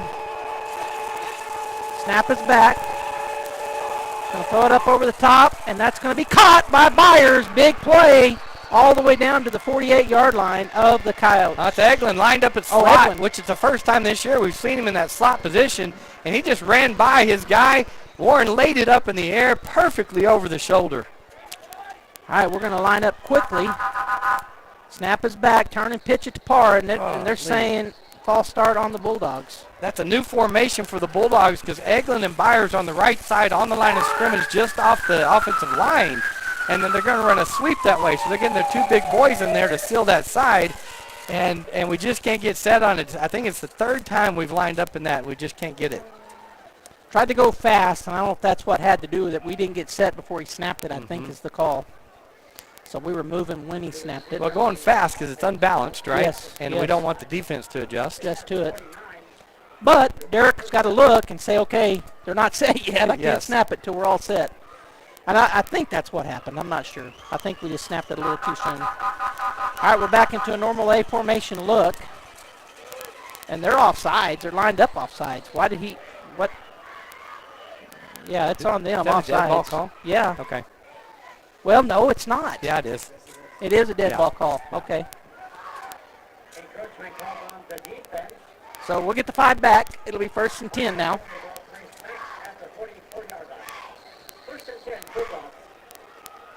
All right, the white hat rolls the clock. Slotting a wide out to the left, slotting a wide out to the right. Parra in the pistol. Warren looking over the defense. 1st and 10 at the 44-yard line of Roswell. Snap is back, turn, fake the handoff. Steps into a throw, and it's going to be way overthrown. They're going to try to go get it, but can't. Well, I know you want to throw deep to keep the defensive honest. I mean, if you never throw deep, they just keep crowding up. But, man, we haven't had a guy on a go route on the outside that's been deeper than the defender yet. No, because they're playing us deep. Yes, they are. They're not going to give up that deep route. But keeping them honest deep opens up the short stuff, too. 2nd down and 10 at the 44-yard line of the Coyotes. Warren looks over the defense. Snap is back, going to run the speed option, pitch it to Parra. They play it pretty good out there, but he's going to run through the first tackle and drag a guy for about 3 yards, maybe gets 4. It'll bring up 3rd down and 6. So it's interesting as the Roswell defense, you know, they've been scored on 3 times. They've stiffened up a little bit here. Had us 3rd and 13. Bulldogs get that great completion to Eglin, but they've stiffened up again here now, 3rd and 6. Ball up the 40-yard line on the right hash. Plenty of time on the play clock. Snap is back. Pump fakes it, hands it off, and Parra's got the 1st and more. He runs over through the ball came out, but I think he came out after he hit the ground. I saw it pop out, but he was on the ground, I thought. Problem is the closest official got caught up in the play, as you said, so they're going to look like they're going to award it to Roswell.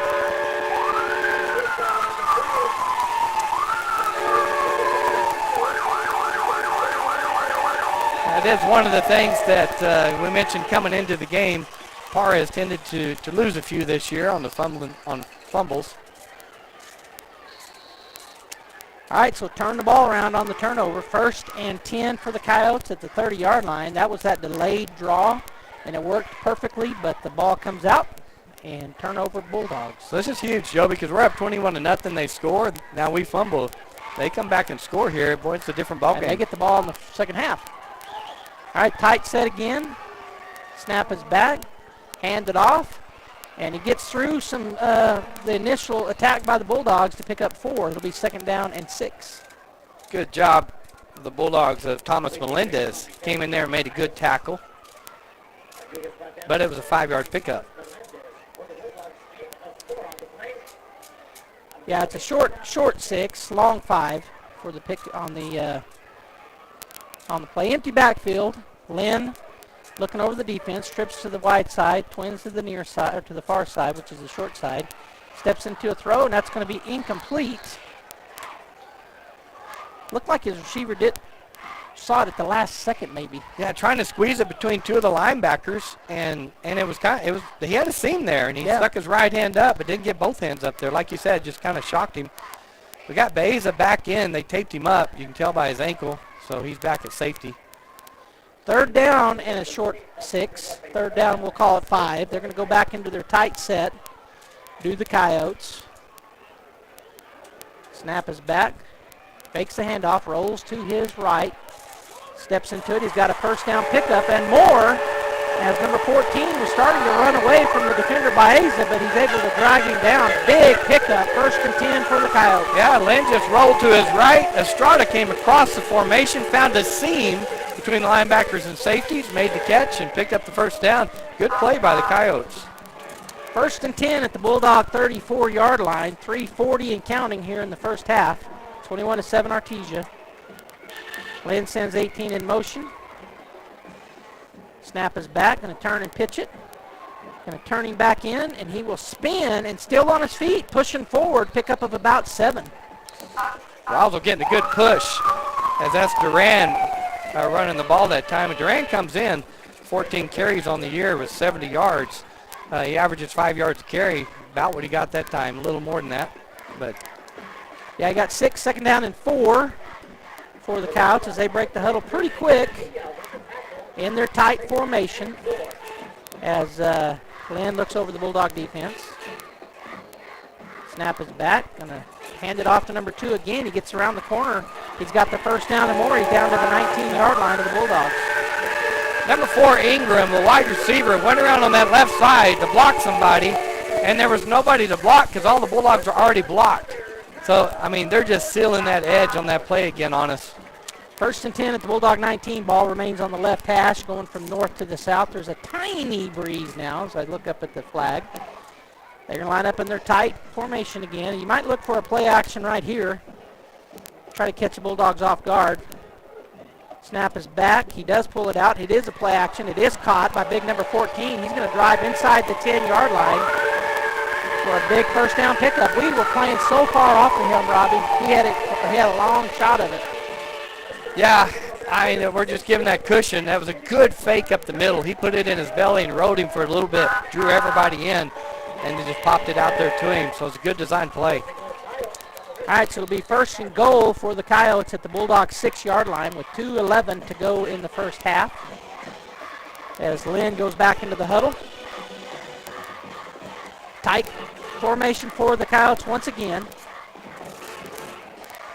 Lynn looks over the Bulldog defense. Looks like he might be changing the play. He has Rodriguez in there, I think, in the backfield with him. Turns and pitches it to Rodriguez. He's going to get around the corner, and he goes in. Touchdown, Roswell. I tell you what, we had the pursuit, we had the angles, but Rodriguez's speed got around our linebacker and safety coming down in there. So it's very deceptive. I mean, the Bulldogs, Charlie Campbell had an angle on it, and he ran right by him into the end zone, and Charlie's thinking, what just happened? All right, so they'll line up in their PAT formation with 2:04 to go, and Roswell has turned it around. Momentum's heavily swung their way. 21-13 as they line up for the PAT, and again, the left-footed kicker, number 48, will put it up, and looks good, and it was. So the score with 2:04 to go here in the 1st half, 21-14, Artesia with the lead. We'll be back. Across the state of New Mexico, different journeys will begin. And when their journeys unite, together will become one experience. Our campuses across New Mexico in Portales, Roswell, and Ruidoso come together to provide you the support as one family. We are one family that share one goal, one opportunity at a time. We are one Eastern. Roswell Coyotes take 7 plays to cover 70 yards. 6-yard touchdown run by Rodriguez. Kick was good. 21 Artesia, 14 Roswell, 2:04 left in the half, which is plenty of time if the Bulldogs are efficient to go down and score. Yeah, I mean, they can score. We've said this for years. Bulldogs offense is always lightning in a bottle. We could score an 80-yard touchdown in one play. So plenty of time, as you said, to get the touchdown. And we want to do that. We want to get back to a 2-touchdown difference here as Roswell will get the ball coming out in the 2nd half. Yeah, Warren comes in tonight for the Bulldogs. 90 attempts, 1,200 yards on the year, 14 yards, averaging 216 yards a game throwing. And he's very accurate. He's been a little off on the deep throws tonight, but he's usually very accurate. So good quarterback to lead us down the field. All right, so let's see what they do here. We backed up more in a normal look here. And that maybe not expecting that pooch kick again, but we'll see. As the kicker, number 48, has plenty of leg. That's Benjamin Vera. He is going to kick a little squib up the middle. The Bulldogs will have a chance here if they can bounce it right. Well, they're not going to run it. As that's Sawyer Whitehead just bursts forward and gets all the way out to the 36. Sawyer showing some of his speed there as he decided not to take a chance to run the starburst and just kick the Jets in and went up the field. I think Cale had turned around already, so I think he thought it wasn't going to be time. And so, as you said, Whitehead just burst up the middle. So it'll be 1st and 10 for the Bulldog offense at their own 36-yard line. Ball near the right hash. Kind of split the difference between the hash and the middle of the field. Empty backfield. Got man coverage over here on the left side. We got our two bigs over here again, Robbie, in the formation. Now Warren's looking to the sideline. He's only got 5 seconds left on the play clock. Get the snap back. He's looking down the field. Going to have to step up away from pressure. He does break away from it. He's going to get to the sideline and out of bounds. Looked like he got the first down. Had Parra out on the right side, far right at the wideout, and he was running the go route. I think they were looking to him, and then it wasn't there, and he felt the pressure. So good job of Derek to tuck it and pick it up and get out of bounds. We're going to have them both over here again, Egeland and Egeland's going to be the slot. Byers is going to be the wideout. Trips to the far side, which is it's going to be Parra over there with him. Empty backfield. Snap is back. Turn and throw it over there to Parra. He's going to go around the first guy. Goes through. He's to the 40. He makes it. They caught him from behind, Robbie, but a good play there by the Bulldogs. Yeah, good screen pass. Fuentes and Sawyer Whitehead blocking out in front of him. Did a good job. And he's going down there, but Bolaños, the senior linebacker for Roswell, saved a touchdown. 1st and 10 at the 32-yard line of the Coyotes, down to 1:30 and counting. Going to have Parra back in the backfield again, so the A formation look with him in the pistol formation. Warren takes a snap, going to stick it into the gut of Parra, tries to get around the corner, and he's not going to be able to. Still on his feet. He will lunge forward and pick up maybe a yard and a half. Yeah, they did a good job. That's great defense by the Coyotes as they just kept coming up the line of scrimmage and wouldn't give him the outside. So it's a good job. Bulldogs take one of their 3 timeouts. They're down to 2. We're going to keep it right here as Coach Maupin's going to talk to the team. It's 1st and 10. It's 2nd down and 10. They just hadn't I was about to say, we didn't pick up first on that. So he did get back to the line of scrimmage. It'll be 2nd down. Well, it looks like he got a yard. They're just not moving it over there. I need to quit talking. So Parra got up with a little gimpy and went over there. Coach Caton's out there looking and talking to him right now. He's a tough kid. I'm sure he's not going anywhere, but he did kind of limp over there to that huddle. 2nd down and 9 for Artesia when they come out of this timeout at the Coyote 31-yard line. So, I'm just going to, and sorry, go ahead. No, I was about to say something, which I think is where you're going, so go ahead. I don't know. I'd love to see our slots, right? They got those 2 safeties. If one slot on one side would hold theirs on their side and let the other one run a post, I don't think there's any way they can cover that.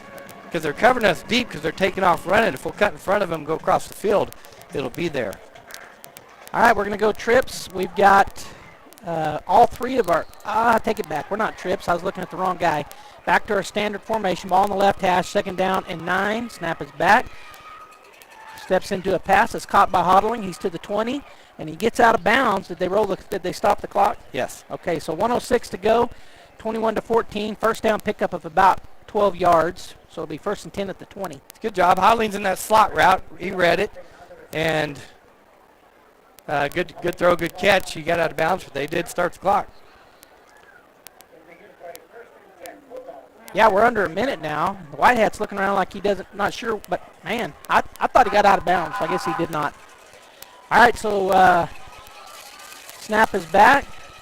Oh, he throws it. That's going to be a touchdown, Artesia. Jet Fuentes, right? They pumped it. So they pumped it, safety bid on it, and then Jet went right by him. Warren did a good job. He had a guy coming in on him hard, and he let that go and got hit. So, boy, well executed by the Bulldogs. 27-14, Artesia takes that 2-touchdown lead back. They had a 3-touchdown lead. Roswell's been battling back, but the Bulldogs with 38 seconds. Now they swing out of their, whatever you want to call that. Snap is back, hold is down, kick is up. And the kick was good with 37.8 seconds to go here. 28-14. And describe that play again, because I would have bet you money that wasn't going to work, because he was right there on Warren. Yeah, well, Jet Fuentes lined up the right slot. He took off on the go route, but then he kind of broke down like he's going to run a stop route, so the safety comes up, and then he just takes off again. Warren was looking at him, and we both saw that guy coming. I thought he wasn't going to get the pass off. That's what I'm saying. I didn't think there was no chance. I didn't either, and he got the pass off, and then he led him perfectly into the end zone with nobody around him. So good call on the stop and go to freeze the safety. All right, so the Bulldogs go up 28-14. And the Bulldogs scoring summary brought to you by Raul Rodriguez at Artesia Ford Sales. You'll always score a winning deal when you go see Raul. 5 plays, covered 64 yards, 20-yard touchdown pass from Warren to Whitehead. Oh, I thought it was Fuentes. Okay, sorry. Josh will correct me every now and then. Kick was good. 28-14, Bulldogs lead, 37 seconds left. It was Whitehead? No, it was Fuentes, yeah. So there's another touchback. So Roswell's got 37 seconds here to do something. We'll see how they approach this, if they come out and just try to be conservative or if they try to get a touchdown.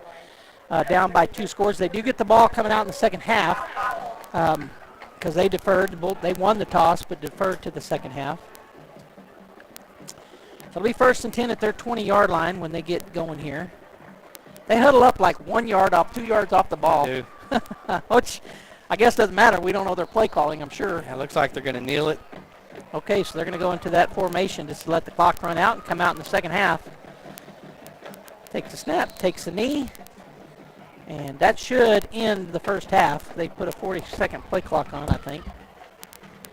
Clock is a-rolling.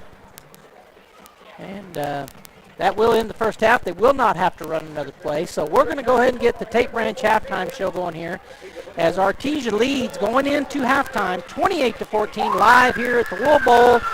Joby Hodling, Robbie Blue, and our statistician Josh Howard here with you. And we'll come back. We're on KSVP Radio and KSVPTV.com.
Across the state of New Mexico, different journeys will begin.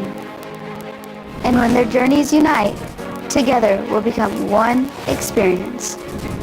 Our campuses across New Mexico in Portales, Roswell, and Ruidoso come together to provide you the support as one family. We are one family that share one goal, one opportunity at a time. We are one Eastern.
I'm Ben from Roswell Seed Company. And I'm John. We've been helping New Mexico grow since 1898. Seeds, feed, fertilizer, tools, all the good stuff. Basically, if it grows in the dirt, we probably sell it. Or at least argue about how good it'll grow. We're just down on South Main and we're always happy to help. And hey, we throw in the advice and bad jokes, both equally unlicensed. Go where the pros go. Roswell Seed Company.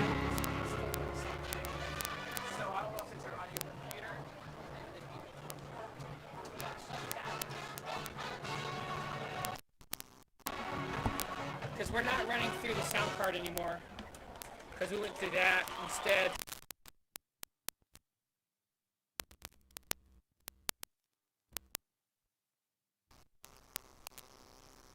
Right. The radio sounds fine, it's not great. Because you can hear. Well, correct. But it was still sounding bad. Right. So it's something in here. I mean, it's not the box. Well, you know what? Okay, you go ahead. I'm going to try one thing. I'm going to see if we can plug into here, into the back of here. Because I think we're going to have to go from here. Where do you get the sound change there? That's on the actual computer. Want to try that real quick?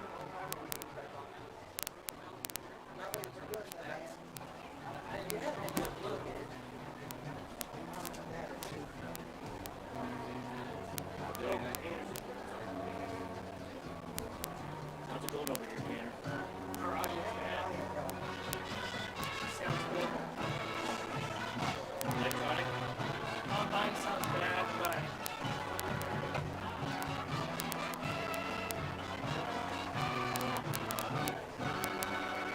That's just for the headphones. I don't think that works out. Well, I'm trying to hear it. He's coming out of the box now. Here, let me see if I can output back here. Yeah, there is. Absolutely. There's a headphone back there. There's a I know headphone that. back. Where's that not working? That should work. Yes, it should. Is it the very bottom one? It should have headphone on Green it. circle. Should be green, There's yeah. one right in the middle. There's one line in on top, and there's one in the bottom, and then the one right in the middle. Is there anything there? I heard it pop. Okay.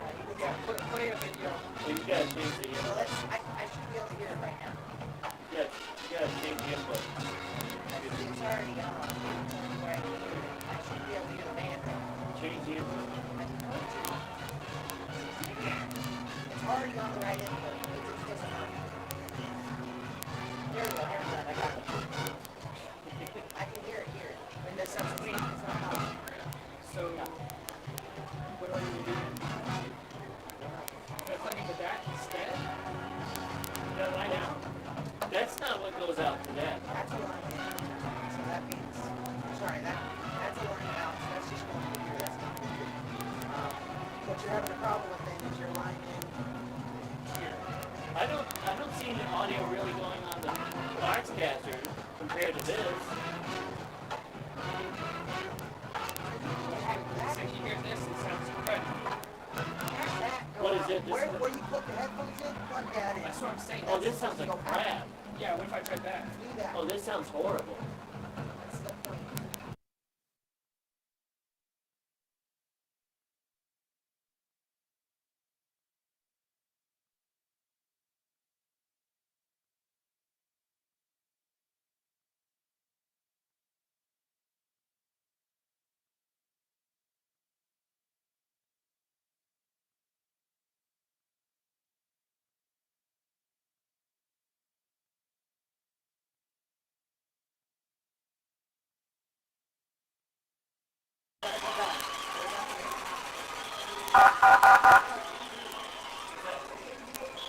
Yes, okay.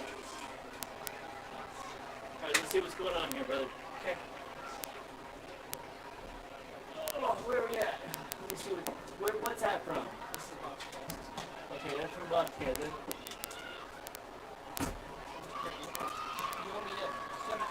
want me to get back online there? Oh, I didn't do it. I don't know what happened there. Yeah, just pull it up. I can get it back on. Yeah, just pull it up. Hold on.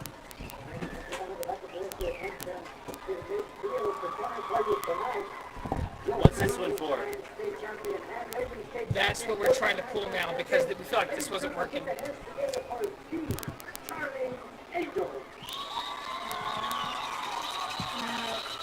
That was a quick fix.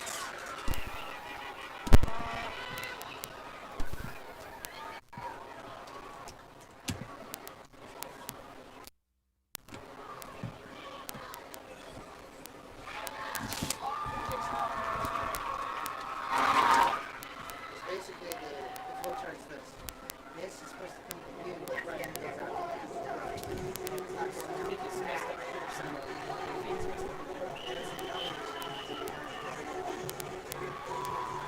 Should I take this from you?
That still sounds horrible.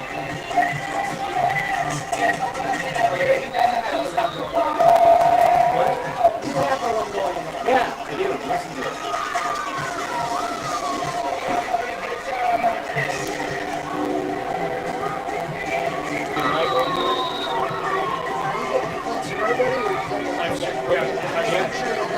Oh yeah. Facebook's bad. We have to have audio compass. I looked in here while y'all were in here and it's everything's disconnected. Oh, darn So it. disconnect again, I guess. But Yeah, can we close this and reopen it? Have you done that? hit disconnect first. He's got 2 sets of headphones. And then you can close it. I don't hear anything on here. Okay. Yeah, I'm not sure if Gene's trying to call me or anything. Hey, what are you plugged into? Oh, you're not.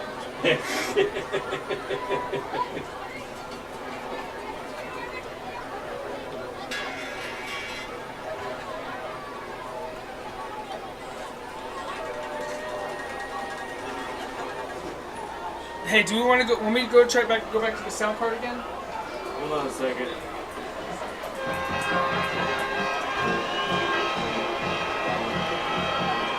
Why don't I hear anything on this headphone?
What'd you do?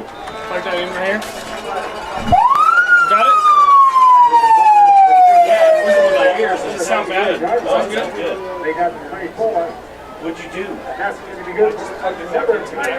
Well, good. Don't touch.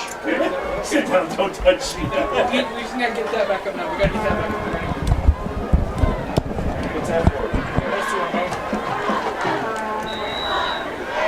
But you don't get any audio from that, do you? Computer's got it. Well, you guys do all the radio. All right, welcome back here. The second half has started. The kickoff was returned out to about the 24-yard line for the Roswell Coyotes. 1st and 10.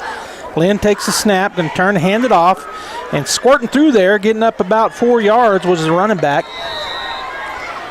It's the first time they've ran up the middle that I remember. Number 27 for the Bulldogs comes up and makes that tackle, the first hit anyway. And he got a lot. Man, they gave him great forward momentum. Yeah. I didn't think he got nowhere near 4 yards, but that's where they got him marked. And so, man, we don't have any internet. It's our problem over here. Are we on? We're on. We're not on the radio. All right, Lynn taking a look.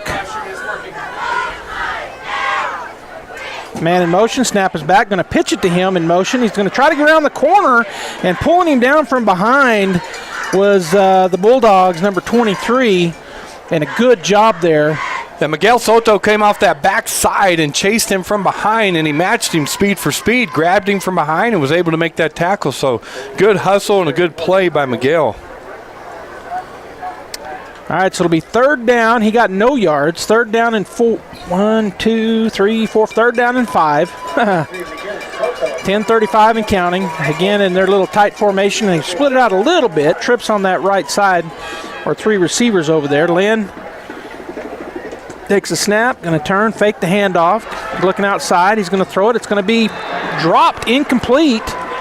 So it'll bring up a 4th down and 6 for the, or 4th down and 5 for the Coyotes at their own 29-yard line. It looks like they're going to send out their punting team. Yeah, trying to get it to Noah Estrada, and he was right at the 1st down marker if he had caught that ball. But I think we got a 27 on defense, Joby, because it's, I mean, that's, I got down Bryce Parra there, right, number 27, but that's not him on this roster. I need to get another roster. 27 is Melendez. Okay. It's Melendez. I got him as 29, Melendez. Oh, okay. Snap is back. Bulldogs punt is away for the Coyotes. This is going to be returnable. It's caught back there by Villa. He is dangerous. Oh, that wasn't a block in the back, but that's what the call is Villa is going to keep running through arm tackles and get all the way to the 48-yard line, but they're going to call an illegal block down there, Robbie, and wow. Yeah, Javen Arredondo got down there. He was running side by side by the defender, and the defender got in front of him, so he threw his hands up, and they just kind of ran together. He didn't even run into him, and the ref threw the flag. So it'll bring the Bulldogs back. So let's get off of that and go to the great defensive stand by the Bulldogs. They come out, they get the ball. It could be a game change. They go down for a touchdown or get a good momentum drive, and the Bulldogs 3 and out. The internet is messed up. That's why you're not having it. We're good on the online. All right, so it'll be 1st and 10 for the Bulldogs at their own 22-yard line. First time here in the second half, the offense out. We got a standard look, slot and a wide out either side with Parra in the pistol behind Derek Warren, the quarterback. Snap is back, going to turn, hand it off to Parra right up the middle. He bursts through. He gets spun around. Good job there, holding on after a pickup of about 4. Boy, just a run up the middle to Derek, and number 53, Villegas, grabbed a hold of him, and he drug him about 3 yards, but he did make the tackle, but good job by Parra, running hard. So 2nd down and 5 now for the Bulldogs at their own 27-yard line. Slot and wide out either side, and it looks like we got a new running back in for the Bulldogs. Whitehead's back there. They're going to run a little reverse. Parra coming this way. The safety saw it from way back there, and he's able to turn him back in, but a big pickup of about 10. Got a scrum at the 40-yard line.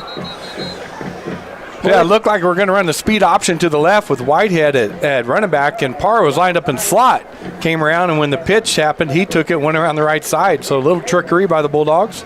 I tell you what, number 3 did a good job for the Roswell defense. Nicholas Anaya, he saw that from way back there. He's playing back in this deep in the secondary, and he made a beeline coming because he was the one that made the first contact. And if he hadn't seen that, Parra might have been running for a while. 1st and 10 at the 40-yard line, slotting a wide out either side.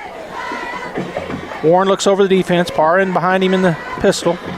Snap is back, turn, fake the handoff, looking down the field. He's going to throw it deep, and he's going to get, almost makes the catch anyway. Was that Egeland or Byers? Byers, but falls incomplete. So there's that post route we're looking for now. It was from the wide out, not the slot. But Byers coming across on that post route, and Fresquez did a good job. There was a lot of shoving going on while that ball was in the air between both of them. Jack reached out with the left hand, just could not bring that in. So that'll bring up a 2nd and 10 at our 40-yard line. The incompletion, of course, stopped the clock. Slotting a wide out either side. Ball on the near hash. Warren takes a look over the defense. Slapped his hands. Now he takes the snap, turns, hands it off. Parra picking his way through the middle. He'll burst through and pick up about 8, maybe 9, depending on where they spot him as they drive him backwards, but that's going to be picked up of right at 9 yards. Yeah, it's a good job by the offensive line. Good blocking up front. That's why Bryce comes in tonight. 711 yards, 11 yards a carry on the year. He's averaging 142 yards a game rushing. So it all starts up front there with that offensive line. Parra's a great running back. Obviously averaging 150 yards a game rushing. All right, so the Bulldogs took a little bit of time there making some changes as Parra goes off the field. We come in for our heavy. The Rhino package is a 3rd down and 1. Snap is, it's too high. Going and getting it is Byers, but he's going to lose about 9 yards. It's going to bring up a 4th down. Snap was way high, and he's 6'4". Yeah, and we've noticed I hadn't said anything yet, but a lot of the snaps have been low on Warren tonight. They just haven't been spot on, kind of all over the place. That time it was high to him. Got an update here real quick. Lovington 58, Gadsden 28 with 4 minutes to go in the game. Looks like our regular offense is going to come back out on the field with a 4th down and 7 as he lost. Nope, it's going to be a punt. We're going to see our first punt here if we don't run a fake. As Corbin Dominguez goes back for the punt. 4th down and 7 for the Bulldogs. Snap is back. Good punt. And it's going to be fielded at about the 14 or 16-yard line. Gets away from the first wave and then bounces it outside. Got some room. Down the sideline he goes, picking his way as number 6, and finally going to be tackled after a pickup all the way to the 40-yard line of the Bulldogs. Boy, they did a good job of setting up the wall here on the left side. Anaya, number 6, caught that, or Gonzalez, sorry. And then he got to that left side, and boy, he had that wall set up. Number 34, Colt Mojeko, makes the tackle for the Bulldogs. A great return for Roswell. So we 1st down and 10 at the Bulldog 40-yard line as they come into their real tight bunch set, do the Coyotes. Lynn in the shotgun. Got to run it back right behind him. Changes the play, or maybe he was trying to draw the Bulldogs off sides. Now he's talking to his offensive unit. Now ready for the snap is Luke Lynn. Snap is back. They're going to run that, try to get outside. They cut him back in. Great job by that by the corner over there, Robbie. Turned him back in and then only got a yard. Yeah, we kept the outside contained, which is the first crucial thing on that.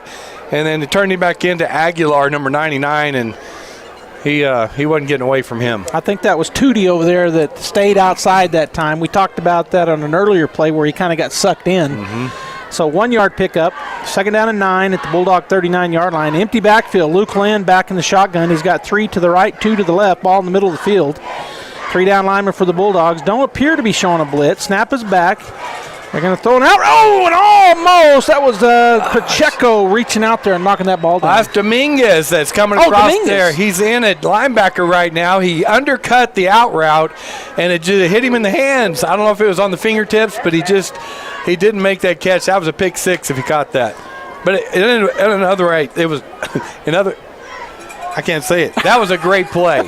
We're getting on him for dropping the ball. He made a great play. He made a great play on the ball. He really did. And I called him Pacheco. I knew it was Dominguez. I just said that. All right, so 3rd down and 9. Bulldog defense showing some blitz here. They got a real heavy package to the right side, overloaded. Now they bring a man in motion that way. So they got us overloaded over there. Let's see what they do with it. Turn and pitch it. Number 29 looking for a seam. He's not going to get it, Robbie. He got a little bit, but picks up maybe 2. It's going to bring up a 4th down. And so an interesting dilemma here for Roswell. They're on the Bulldog side of things. Are they going to go for it? And my guess is they will. We're leaving the defense on the field. Aguilar came down the line of scrimmage. He's got good speed. He pursues well. His angles are great from his nose tackle position. Made the tackle, and they send him back in. So here we go, Joby. 4th and 7. That bunch set on either side. Trying to draw us off sides. We don't move. We got up in the gaps here. And now we're going to come off the field down to 21 seconds. He's going to come all the way to the sideline. Yep. I don't think so. He had a lot of time. He's down to 16 on the play clock. So he came all, he couldn't hear. Lynn comes all the way to the sideline to change the play. Plenty of time still. Snap is back. Turn, fakes the handoff, looking to throw. Bulldogs trying to get up the field on him, and he's going to get it away, and that's going to be caught, amazingly enough, and the flag comes in as well. That's number 5 for the Roswell Coyotes, working his way back to Lynn. Tootie McNeil had great coverage. It's just a better catch by Sanchez. Looks like there is a flag on the play, and they may have got Tootie for pass interference, but that's a great play by Sanchez, and it's an athletic play by Lynn. He had Bulldogs closing in on him. So let's see what the call is. We both, I think, are in agreement that it was probably defensive pass interference, but they're talking about it a long time, so that would, if it was defensive, it'd be easy to say. Well, the Bulldog coaching staff over there was saying Tootie came up with the ball because they were both on it. When they came off the ground, Tootie had the ball, but I doubt they're going to give it to him. Well, we don't see our offense coming on. The white hat is going to come over to the sideline on the Roswell side of things. They're marching off more yards against the Bulldogs after the catch. So what's the call?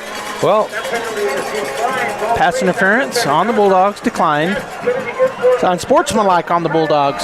Okay. I knew it had to be a dead ball foul, obviously. So 1st and goal, they got to get their guys back in position, the officials. They pick up their flag. Roswell's up on the line ready to go, but they're holding them until they're all ready. So 1st and goal at the Bulldog 8-yard line. 5:02 to go in the 3rd quarter. Lynn with the running back right behind him in the shotgun. Plenty of time on the play clock as he's taking his time. Snap is back, hand it off to number 22, and he runs into a couple of Bulldogs and slammed to the ground after a pickup of 2. Well, they're going between tackles now because we got the outside shut down, and Aguilar is just solidifying that middle. I mean, he made that tackle again. That's about 4 tackles just on this series by Chris. So it'll be 2nd and goal at the Bulldogs 6-yard line. He did get 2. As Lynn comes back into the huddle here, 4:18 and counting here in the 3rd quarter. Slotting a wide out to the short side of the field. They got a little bunch set on the left end of the line. Lynn takes a snap, fakes the handoff, looking to throw it. Throws it over. It's tipped at the line, incomplete. I'm not sure who got that, but number 55 was back there for the Bulldogs. I'm going to give him credit. Ontivedo's got his hands up. He may have tipped that pass. Trying to throw it into the end zone. Boy, Joby, you got number 1 and number 2 in 5A going at it right now. Good game, 28-14. The Bulldog fans are on their feet screaming defense. Roswell's yelling offense. This is exciting. 3rd and goal at the 6-yard line for the Coyotes. They got a bunch set to the right side, a receiver far to the left side. Now they're going to bring them all over to the left side. Bulldogs shift. So they got trips on the left side. They got really quads on the left side. Running back is right behind Lynn in the shotgun. So they're heavily loaded to this left side, which is the wide side of the field. Snap is back. Going to turn and pitch it this way. And the Bulldogs play it perfectly. I thought they did. I can't see. What just happened? Tell me. Well, number 22 got the ball, and he's trying to use his speed, Lujan, to get around the outside, and Campbell that time took the right angle, wrapped him up, and tried to take him down, but he stayed on his feet. Some other Bulldogs came in there and made the tackle. So 4th down, Joby. 4th and goal at the 6. Yeah, it looked like that's why I saw him hit him, and then I couldn't see. Yeah. But okay, so 4th and 6. Lean over here. So huddle up. They are going to go for it. 4th and goal, not 4th and 6. They're 4th and goal at the 6.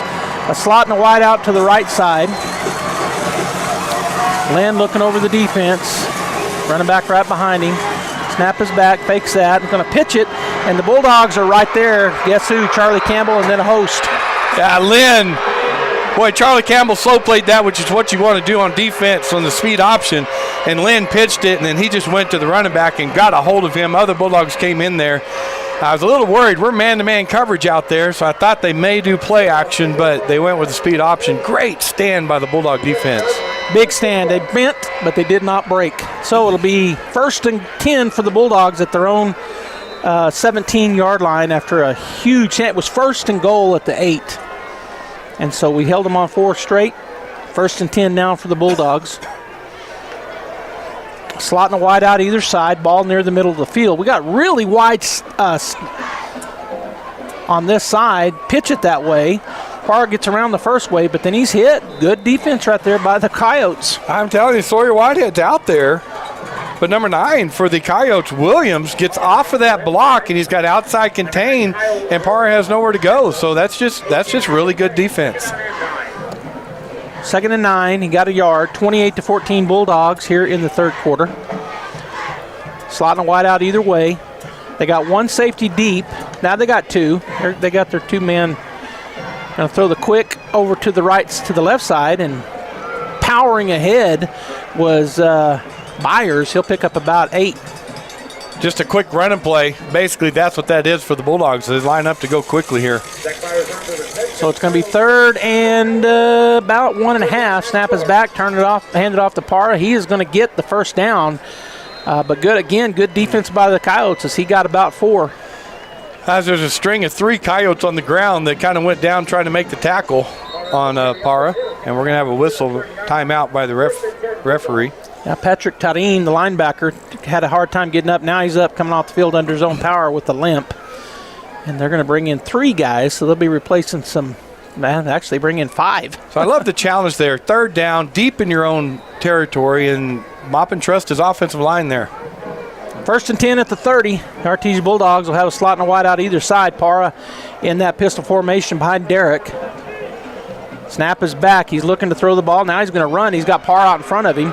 Gets around the first guy. He's going to pick up the 1st down. About to pick up and the ball came out, but it was after he hit the ground. It was going to be a pickup of 11, 1st and 10 Bulldogs. I like that. Parra's a lead blocker on that quarterback draw and sealed it off, and he went around that left side. So I like that play. Yeah, I think it's the first time we've seen that this year with Parra as the lead blocker on a quarterback draw. Okay, so 1st and 10 now at the 41-yard line for the Bulldogs. They're 41 as they line up again with the slot and a wide out either side. Parra in the pistol. Derek looking over the defense. Snap back, going to turn, fake the handoff, pumps it. He's got a man down the sideline. That's going to be caught.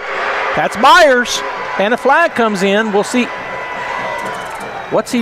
He's calling it on us. Jack Byers on the pass interference. Wow. The official didn't even go spot it. He just turned around and started walking back saying pass interference on the Bulldogs. Yeah, Jack's running down that left sideline. Defender's right there. Ball's thrown up in the air. Jack goes up high. He doesn't get his hands on him at all. He goes up high and catches that. Kips his feet in the bounds. Safety comes and puts a good hit on him. And the referee that's 10, 15 yards down the field throws a flag. That was a tough call. It is. That's what I'm going to say. All right, so it'll be 1st down still, but it'll be 1st down and 20. Well, or 1st down and 25. It's a 15-yarder, I guess. I'll just say this. When you go on the road, you have to overcome calls like that. Yeah. You just have to. So 1st down in a bunch as the Bulldogs line up in their normal formation. Ball near the middle of the field. Snap is back. Pump fakes it, looking to throw steal. Now he's going to just try to run, and they're too fast, Robbie. That number 2, I think that was number 2. No, number 9. He just come sprinting up and got him. Yeah, that's a coverage. I want to say sack. I guess it was a sack because they got him behind the line of scrimmage. So, I mean, Warren had time. He rode to his left. He kept his eyes down the field, and there was nothing. I mean, it's a good job of not trying to force it, but he could have thrown it away too.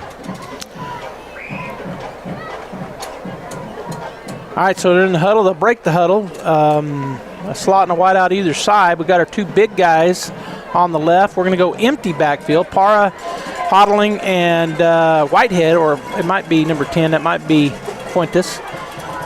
And now calling out the play, changing it at the line of scrimmage is Warren. They got them lined up like they're coming full out. They do. We're going to throw it out there on a little screen. A lot of room to run for Para. He's down the sideline. I don't see any penalty flags. 30, 20, 10. Touchdown, Artesia. Where's the penalty flag? Is there one laying? Oh, all the way back here? Yeah, this guy on this sideline, the play's on the left side, went down the left sideline, and the guy over here on this sideline threw a flag. Let's see what it is. Offsides on them, I hope. Yeah, he's calling it on Roswell, whatever it is. So he is picking it up. That was a great play. Just a screen out there to Para. Everybody got out there and got blocks, and boy, he showed his speed that we've been waiting for this game. The kick is up. The kick is good. 35-14, 29.4 seconds to go. We'll be back. I guess we'll be back. Roswell Seed Company.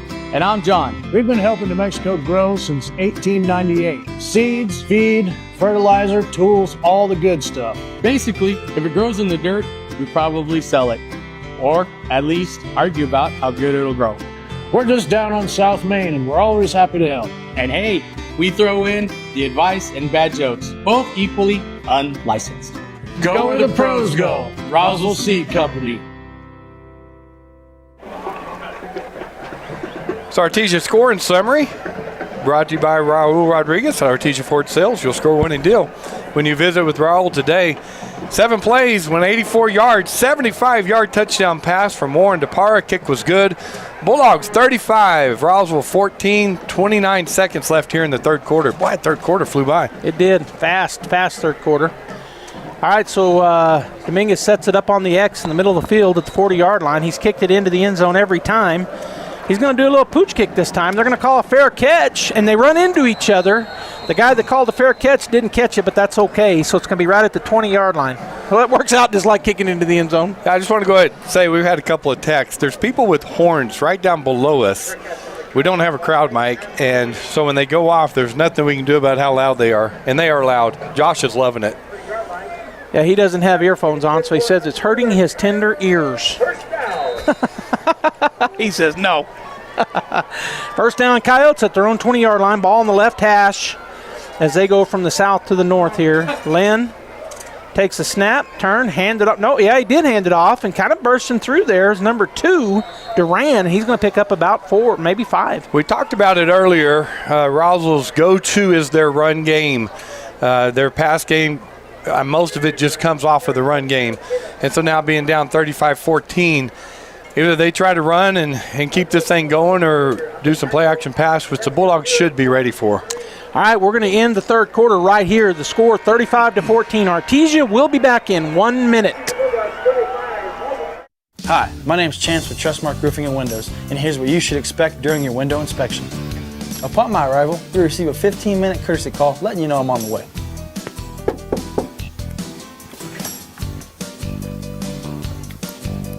Once I'm in your home, I'm going to be checking for moisture indication, functionality, and any kind of energy efficiency improvements to the inside and outside of your home.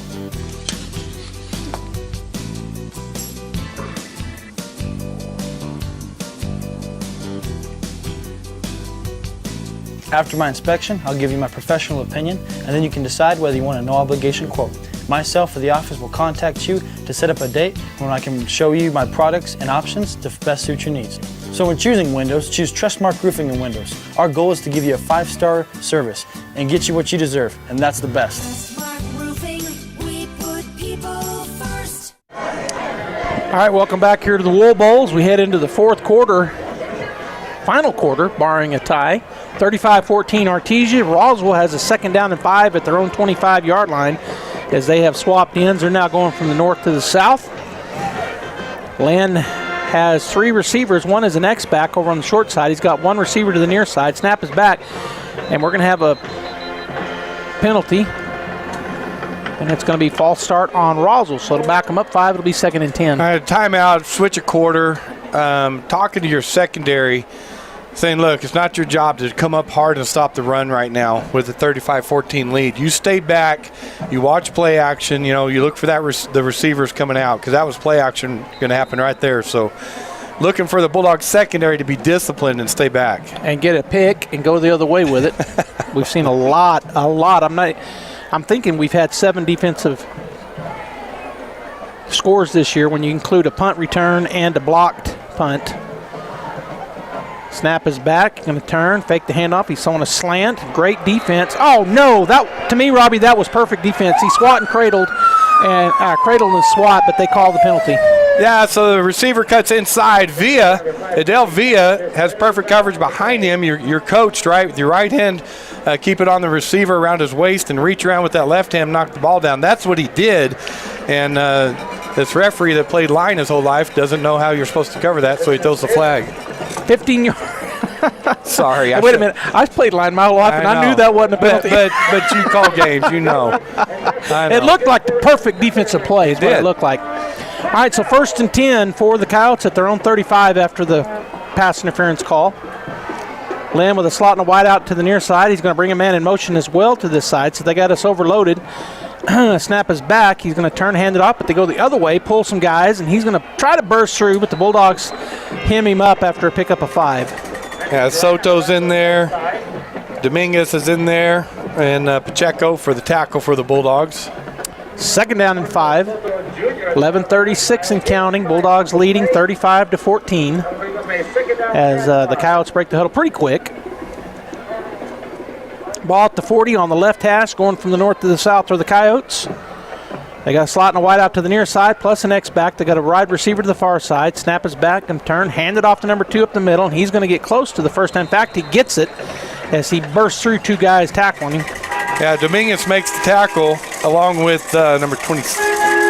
I still don't know. 27 for the Bulldogs. So 1st down for the Coyotes are now at their own 46-yard line. Really playing into the Bulldogs' hand. We don't want to give them up these 5 and 6 yards of carry, Robbie, but when they're running the ball, the clock doesn't stop, and they're down by 3 scores. So little bend break, but don't break a defense here by the Bulldogs. They got the doubles. They got a slot and a wide on either side, but in tight. Running back is behind Lynn in the shotgun. Bulldogs show up front. They're going to turn and pitch it and run this way with it. And the Bulldogs play it pretty good, but he's able to squirt free. Looked like we had him, and then he kind of just squirted forward for a pickup of about 6 maybe. And we got a Bulldog down. And we do. We talked about it before the game even started. Their running backs, number 28, Luis Rodriguez. We don't have sizes or weights on here, but he looks about 5'6", maybe 130, 140 pounds. So he gets in there behind those big linemen, and he's hard to find. Yeah, he's so small. And that's Chris Aguilar on the ground. Hopefully he is okay, one of our starting defensive linemen. They've got him up on his sitting up now, but he's obvious pain. So hopefully whatever it is, he'll be okay as Coach Maupin helping him up. He's going to kind of be gimpy on that right side. Coach Maupin and Coach Caton out there with him, walking him back. So it'll be 2nd down and 5 for the Coyotes. Pick up a 5 at the Bulldog 49-yard line. Maybe his hip. Yeah, it looks like 67 came in for him for the Bulldogs, and that's Brandon Beza. Yeah, it looks like his right hip. Maybe a little hip flexor. Or a stinger. Might have got a helmet on his hip or something. You never know. All right, so they kind of got 3 again to this right side, which is the shorter side of the field, but he's going to turn and hand it off right up the middle. And, boy, he got hit after a pickup of about 3 and just stopped dead in his tracks. Yeah, and that's number 90, Sergio Robles Jr., that did that to him. He was going up the middle, and all of a sudden he just went sideways. Yeah. So it brings up a 3rd down and 2 after the pickup of 3 for the Coyotes. They're at the Bulldog 46-yard line, ball on the near hash. Again, going to go in that kind of a double tight offensive set as Lynn looks over the defense. Snap is back. He's going to hand it up right up the middle. Oh, and breaking through and spins out of a tackle. Number 28, that's Duran. He's going to score, and I don't see, unless that's going to be it. There it is. Boy, that was a dumb block. It brings it back. A block in the back by the Coyotes. Well, on Roswell, that was a great run by Rodriguez. I mean, he went right at the middle, broke a tackle, then he had one-on-one, and our secondary guy tried to wrap him up, and he spun out of that, went down the left side. So it was a great run. Poor tackling by the Bulldogs on our end. And no argument from the coaching staff. That was visible from everywhere. He didn't have to even touch that guy, whoever it was, but that's a block in the back. Cancel the touchdown, mark it off from the spot of the foul. It's going to be 1st and 10 for the Coyotes at the Bulldogs 17-yard line.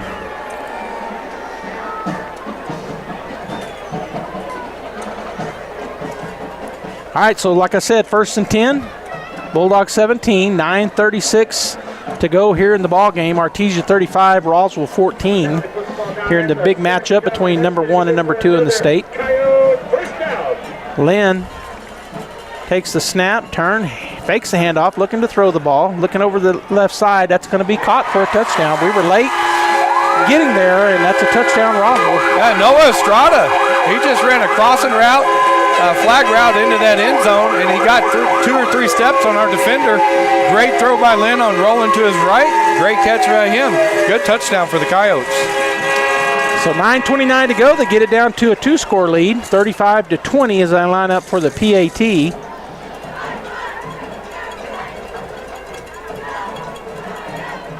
And waiting on the snap. It is back. Hold is down. We got a whistle. Offsides on the Bulldogs, according to the line judge on the near side. So the Coyotes. Can they take it on the kickoff? I don't know. Offsides, Bulldogs. No, they move them up a yard and a half, so they're going to line up for the PAT again. And everybody will get set. Snap is back, a little low, gets it, good hold, kick is up, and the kick is good. All right, we're going to take a 1-minute timeout. We're going to take a 30-second break. 35-21, 30-second break. Did you know that God values relationships? At Faith Baptist Church, we exist to begin, build, and broaden a relationship with God and with others. We want a relationship with God through faith in His Son, Jesus Christ, as our Savior. And we also want a relationship with others in a healthy biblical community. Come join us as we strive together to go from where we are to where God wants us to be. 10:30 on Sunday mornings and 6:15 on Wednesday evenings. Roswell's touchdown drive, 8 plays, covered 80 yards, 17-yard touchdown pass from Linda Estrada. Kick was good. Bulldogs 35, Coyotes 21, 9:29 left in the game, and I just got a text, and I appreciate it, Gary. Number 27 is Jarrett Flores. Now, how did he find that out and we didn't? Because he's smarter than we are. All right, so it'll be an onside coming probably. The Bulldogs are playing it that way. They've got everybody up. The only 2 deep guys are back at the 27 and 24, and that's Fuentes and Whitehead, I think. No, that's Para. Or is that Whitehead? I can't tell. Can't see his number. I see a 1. I know Fuentes is on the far side. Para. It's Para, okay. All right, so the kicker, the left footer, looking for the kick. Will it be a pooch? Will it be an onside? It will be a right at somebody. Oh, that's Sawyer Whitehead, and he's going to squirt through and get up to about the 46-yard line. Boy, he caught that on a line drive. That's not an easy catch. No. With a football, at least. I mean, line drive, caught it solid and just started working his way up the middle. Noah Stinson makes the tackle for the Coyotes. Okay, so it'll be 1st and 10 for Artesia's offense at their own 46-yard line. They'll start on the right hash, going from the south to the north. Slotting a wide out either side. Warren takes a look over the defense again. Looks like they're going to have that two safety shell back there. They've had quite a bit of the game, and it looks like their guys offside. Turn, fake the handoff, nowhere to go. Now he's going to run. He breaks through, and then he slides. I'm not sure why he's sliding right there, but he picks up about 6. It'll be 2nd down and 4. Good rush by the Coyotes. They had 2 guys kind of come free, closing in on Warren. He felt it, so he headed up the middle to pick up some pretty good yards. Actually ended up getting 5. They marked him down on that slide. A little further back than I thought they were going to. So 2nd down and 5 now for the Bulldogs. Warren taking a look over that defense again. Turn, fake the handoff again, looking down the field. He's going to throw it, and just offline. Boy, Fuentes had a lot of grass in front of him. If that would have been, if that pass was a little more in target. Yeah, Fuentes lined up on the right slot, came across, drag route across the middle, and that just came out of Warren's hand funny. Yeah. It just didn't release it right, and it just dove into the ground. 3rd down and 5 at the 49-yard line of the Coyotes. The Bulldogs break the huddle again, slotting a wide out either side. Parra in that pistol formation. 8:45 to go. Snap is back. Look to throw again. He's going to step throw the exact same play, and Fuentes cannot make much. He got about 2 yards. It's going to be 4th down. Boy, Anaya did a great job from his safety position. Come back with the same play. He was ready that time. Fuentes looked like he could come out the left side, and he cut him off. That'll bring up a 4th down and 3 after the pickup of 2, and I'm going to say we're going for this right here. 8:20 and counting. 33 seconds on the play clock and counting down as Coach Moppin was talking to Derek over there on the sideline. Parra was over there as well. We're down to 25 on the play clock, so still plenty of time. 4th down and 3, ball in the near hash, 47-yard line of the Roswell Coyotes. An A-formation look. 15 on the play clock and counting. They look like they're going to blitz. Warren takes a snap. He's going to throw it across. That should have been picked off, but number 3 wasn't able to. But it's knocked down, and that's going to be a turnover on downs. I was sitting there thinking our tendency is to go to our 2 wideouts when we need it on a play like that. And, Nicholas Anaya undercut that and got his left hand up. If he catches that, it's a touchdown.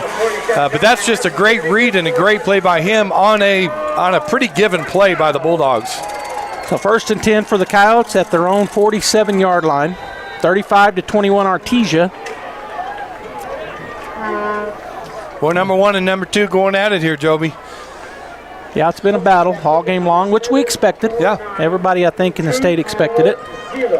Ball in the near hash, which is the right hash for the Coyotes. They're going to put a wide out way out there. Tootie McNeil goes out in man coverage. They're going to bring and overload the short side of the field with 3 receivers. Dominguez swaps sides. Snap is back, looking to throw the ball. He's going to throw it over the top, but too much. Boy, and we weren't there. We got beat, Robbie. Luckily, the throw was not online. Well, short side of the field with 3 receivers. He ran it out and up, and he got lost in the mix. And Gonzalez is the wide receiver. Yeah, a good throw, and he's going to the house with that. Yeah. 2nd down and 10 at their own 47 as they get ready to break the huddle. Going to go back to their tight formation. Double tight with a slot and a wide out. Real in tight on the tackles. Snap is back. Going to hand it off. Nowhere to go, and he's going to lose a yard, Robbie. Maybe 2. Well, it depends. They're giving him a pretty good spot across the way and this side. Got back to the line of scrimmage to bring up 3rd and 10. I'm waiting for the guy to get up on the bottom of the towel because he made a pile. He made a great play, and that's Aguilar, I believe. Robles? Or Robles, sorry. Yeah, it's Robles and Brandon Beza did a good job of stopping the middle run there. So 3rd and 10, big chance here for the Bulldog defense to rise up as they have multiple times in this ball game. They're going to split it out this time. Empty backfield, trips to the wide side, which is the left, twins to the near side. Lynn in the backfield by himself. Bulldogs in a man-to-man coverage on the left side. Snap is back, 3-man rush. We break free, and Lynn steps forward. He's looking to get it down the field. He does. It's going to be caught. Oh, it comes out. Is that a fumble? It is. Turnover. Bulldog football. Well, he caught that ball, and I didn't, who came up and stripped that? I don't know, but he stripped that ball out of him, and Pacheco comes in, falls on it, and that's a great fumble recovery for the Bulldogs. Don't fumble away a great deal on your next truck or SUV. Following a great deal with Justin Edwards at Artesia Ford Sales. So it'll be 1st and 10 for Artesia at their own 37-yard line. See what the offense can do here with the defense stripping that ball out and getting the turnover. Slotting a wide out either side. They stay with their 2 safety shell up top. Warren takes a snap. He's going to fake the handoff, get it. And Byers dropped it. He was looking upfield right there. Just incomplete pass. And he had a chance to go for a minute. Yeah, he did. Sawyer Whitehead came across, right? He's the slot coming to block the guy on Byers, and the other defensive guy was about 10 yards deep. So, yeah, Byers had some grass in front of him, but he just dropped it. 2nd down and 10 at their own 37-yard line. as Warren comes over from the sideline again, and he'll go into the huddle and give the play. 6:49 to go in the ball game. 2-score lead for Artesia. 35-21. A formation. Warren looks over the defense. Snap is back, going to turn, hand it off. Parra, man, I don't know if we blocked. We didn't block anybody that time. They had 3 guys in the backfield. Yeah, as soon as he got the ball, the 3 guys are right there. There's nowhere for Parra to go, so I don't know what happened on that, but as you said, we just didn't block. It was almost like the offensive line thought a different play was coming, because like a screen or something. That's what it was almost like. I don't know what happened, but yeah, the 3 guys hit him for a 5-yard loss. Actually, 4-yard loss. It'll be 3rd and 14 for the Bulldog offense. Warren again looking over the defense. They're looking like they're going to show a blitz here off the corners. We'll see if they bring it. Let some clock run, which I think is wise. No reason to get in a hurry. 7 seconds on the play clock. Snap is back. Fake the pitch. You got to roll out, and they're going to have a timeout taken by Coach Maupin. So a timeout on the field. We're going to go ahead and take a 30-second timeout. 30 seconds. We'll be back. Now's the time to get a great deal on the #1 selling compact tractor in the U.S.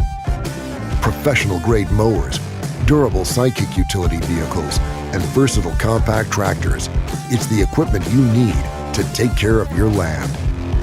Right now, get select L2502 series for as low as $21,999 or $325 per month. Visit your local Kubota dealer, Amigo Machinery at 2801 Southeast Main Street in Roswell.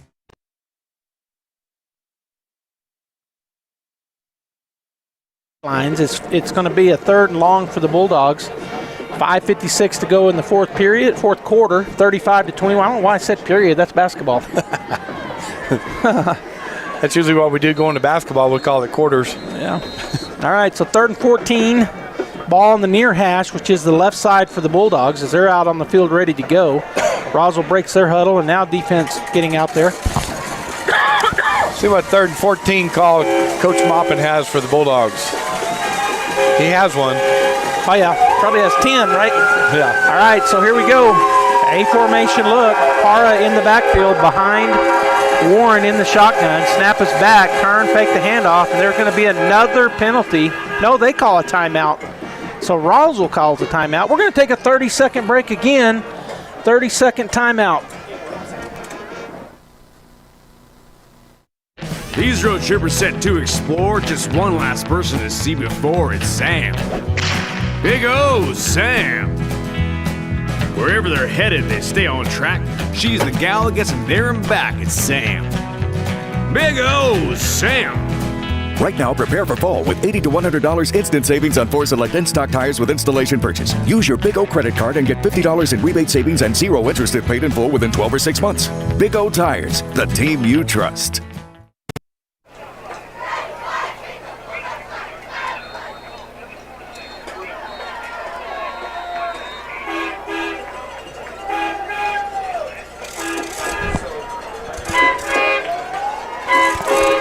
All right, so a big 3rd down here for the Bulldogs coming off the Roswell timeout. Both teams with 2 timeouts left. Slotting a wide out either way. Warren taking a look over the defense. Snap is back. Steps up underneath traffic. He's going to roll to his right. Throws it down the field. That's going to be incomplete. Had Eglin over there breaking towards the sideline. He had the first down yardage, but rolling to his right, he threw it low and kind of behind him, and Eglin just couldn't come up with that catch. Boy, Parra was right there with him. I thought maybe they would just take off running, and then he could kind of run the speed option, yeah. but threw it down the field. So that brings up 4th down, 4th and 14 for the Bulldogs, and we're missing a player, and this is not good for the Bulldogs. Normally that doesn't happen on our special teams, but they're still, nobody's coming out. Somebody would just sprint out there. All right, so we've got plenty of time on the play clock, but just missing a guy. And he's on the field now. Snap is back, and the punt is a pretty good one. Going to let it hit the ground. Takes a huge Bulldog bounce. That's going to roll down inside the 20 and inside the 15, right at the 15, and a penalty flag comes in from the Roswell sideline, probably a sideline violation. Isaac Gonzalez back there to receive that punt. And boy, you hate that as a coach, right? You're going to say if you can't catch it and run, at least fair catch it so that you don't get the roll. And he let it hit, and we got the Bulldog roll. Yeah, that ball was a good punt. It turned over and took the right, exactly what you expect when you have a punt like that. Took about a 20-yard roll for the Bulldogs. That was a sideline violation. I mean, I saw the line judge over here. I don't think the white hat told us yet, but looks like he's about to maybe. What was the call? I missed it. I looked away. Sideline. So they must have already given them one because they marched it back. Or is that where it ended up? No, they marched it back, didn't they? Well, you said inside the 15.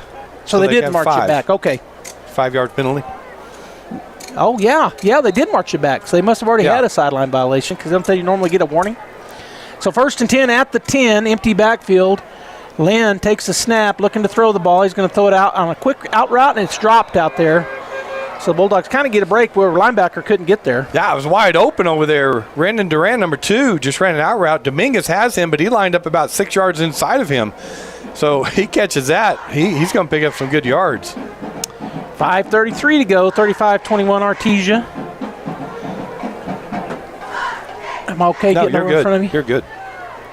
So 2nd down and 10 at the 10-yard line. Going to have a slot and a wide out to the far side, plus X back on that side, which is the wide side of the field. Now he brings X back in motion, kind of balances out.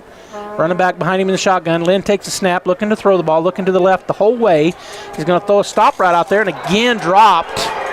Boy, the Bulldogs playing really deep, and I'm not sure why, but I see a coach coming off the sideline yelling at his team. They had a guy deep, Robbie, that was wide open. Well, they ran the out and up, and we're in man coverage, so the safety was trying to get over there on the sideline from the middle of the field. So if he had released it quick enough, it was there. So 3rd down and 10. As the Bulldog defense got a break on those two plays. They were both wide open, and they both dropped them. 3rd down and 10. They're going to have a slot and a wide out to the far side.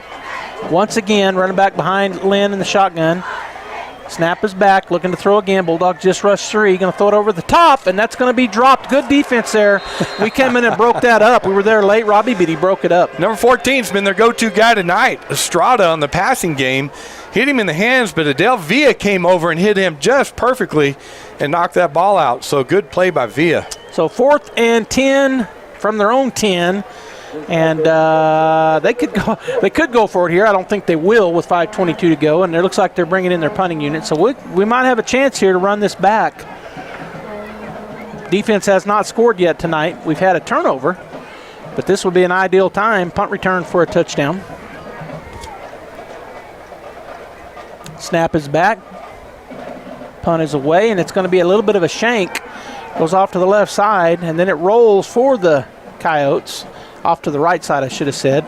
Bulldogs going to have great field position at the Coyote 45. Now, Bulldogs need to take this, settle down, right? It's 4th quarter, big district game, and take this down and score. Put a nail in the coffin. Yes. So the offense comes on out. It's going to be 1st and 10 for Artesia at the Roswell 45. And the rest of the offense now coming out. Warren goes into the huddle. Ball near the left hash. Bulldogs going from the south to the north here. Slot and a wide out either side. Para behind Warren in the pistol formation. That 4 down lineman front. Snap is back. Going to run the speed option. Pitch it to Para. He's going to get 3, 4, 5 yards. Now he just bulls into him. He's going to pick up about 8. Again, Roswell does a good job. By the time he got the pitch, Para's setting him up, and Parr runs only about 3/4 speed until he sees a gap, and then he'll turn on the jet. So you watch him right there, and you're going, come on, man, go. But he's looking for somewhere to go because they had him stretched out pretty good. But, it's a great pickup. But in my head, I'm going, why isn't he running? Yeah. 2nd and 2. When he did the burst, he just burst into him and got like 4 more yards because he hit it going so hard that he ran into 3 guys and barreled them forward. Yep. All right, so 2nd down and 2 for the Bulldogs. They're at the 37-yard line of the Coyotes, taking their time right here, which is what you want to do. Play clock down to 9 as they get up to the line of scrimmage, running some clock off. 5 seconds. Snap back, turn, hand it off. Nope, he's going to throw it over there to Myers. He breaks it down the sideline. He didn't step out of bounds, but he shoved out of bounds inside the 10-yard line. Pretty good run there by Jack, if that was Jack. No, that was Eglin. Yeah, it's Eglin on that right side, and I was watching, Eglin doesn't go into the huddle. And he and 21 were talking out there. And I don't know what they were talking about, but they were talking. And then we throw it to him, and then he just kind of hurdled him. Stiff-armed him and hurdled him, went down that sideline. That's a great play. Good athletic play by Eglin. I think they were talking about McDonald's specials. They were telling each other what a great game they're playing. And cheeseburgers after the game, something. All right, so it'll be 1st and goal at the 9-yard line for Artesia. As they break the huddle. Clock at 4:08. Bringing a man in motion. It's Hodling, going to fake the pitch to him, and then we're going to have something. And so, encroachment on Roswell. So he brought Hodling in motion that time. And faked the pitch to him, and then we're going to throw it, look like. I say pitch. It's a pass when you pitch it forward, right? Yes. That goes down as a pass.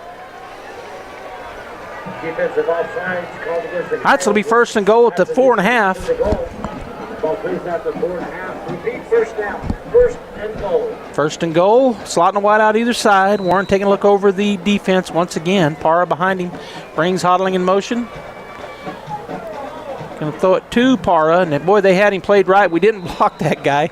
And, I say that. I mean, sometimes it's hard because you don't know if he's there yet. You don't know if the ball's there. Well, yeah, the lineman's out there looking for him, and Bolaños, number 11, he's a good football player. We've called his name a lot. Been impressed with him tonight. He was ready for that. As soon as he caught the ball, he wrapped him up and drove him backwards. So, Bolaños, just a great play for Roswell. So a loss of a yard. It'll be 2nd and goal at the 5 as the Bulldogs again taking their time coming from the sideline. We've got 21 seconds and counting on the play clock as they'll break the huddle probably with about 15, which they do. Derek has done a good job all year when we've been up and trying to bleed some clock at looking at the play clock, and he's letting it bleed down again, down to 5. Brings a man in motion, snap is back, going to turn and go back the other way, and he threw it in there, but it was blasted. It was attempted throw to Fuentes. Yeah, that's tough, man. Short side of the field. We roll to the short side. Everybody goes over there, tries to throw it into Fuentes, and Kyle Williams, the cornerback, comes up with a good hit on him and knocks that ball out. So bring up 3rd and goal. It looked like a really weird play. They brought Fuentes in motion, then he turned and went into the route. Yeah, I'm looking with the slot on the left side. You got Jack Byers over here. We've talked about the difference in him in the corner over here, the size difference. Bring the slot in pretty towards the line and let Jack just run a slant. I don't know how he could guard that. Well, only if the safety cuts in front of it like he did a while ago. There's no safety. Oh, there wasn't a safety. Oh, and boy, we almost turned it over right there. They tackle us for a loss. That's Bolaños again. He just came across there, and nobody was there, and he got the sack on the Warren. We're going to kick it, or we're going to go for it. It's 4th down and goal at the 11-yard line. Clock is running. We're down to 2:48 and 31 seconds on the play clock, so we can get it down to about 2:10 or so before we have to run a play. Long time over there with Coach Moppin. We go ahead and break the huddle, so, I thought we might kick it, but we're going to go for it. 4th and goal from the 11. We may just run it down and call a timeout and kick it. Nope, we're going to run a play. He's going to throw it up over the top, and that's caught. Touchdown, Bulldogs. That's Eglin. And I tell you what, he had 2 defenders on him. One inside and one on the outside of him, and he goes up high, 6'4", 6'5". Good throw by Warren. Catches it with 2 hands and comes in, lands in bounds in the end zone, man. That's another. We said it earlier in the first half. That's a great play by Eglin. Yeah, he's made 2 really hard catches tonight. Yes. All right, so the Bulldogs score 41-21. Bulldogs come out of their spread-looking PAT. Snap is back, hold is down, kick is up, and the kick is good. 42-21, 2:19 to go, 1 minute timeout. We'll be back.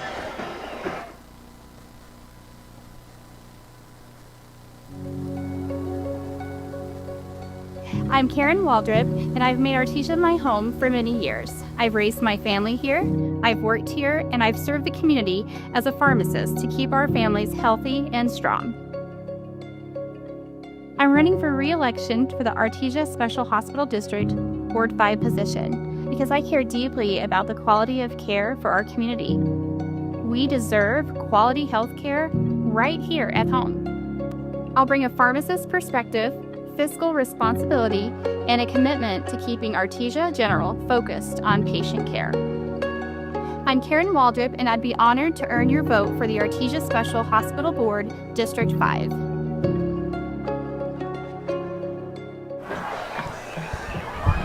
Touchdown summary brought to you by Justin Edwards at Artesia Ford Sales. Go see Justin for a great deal.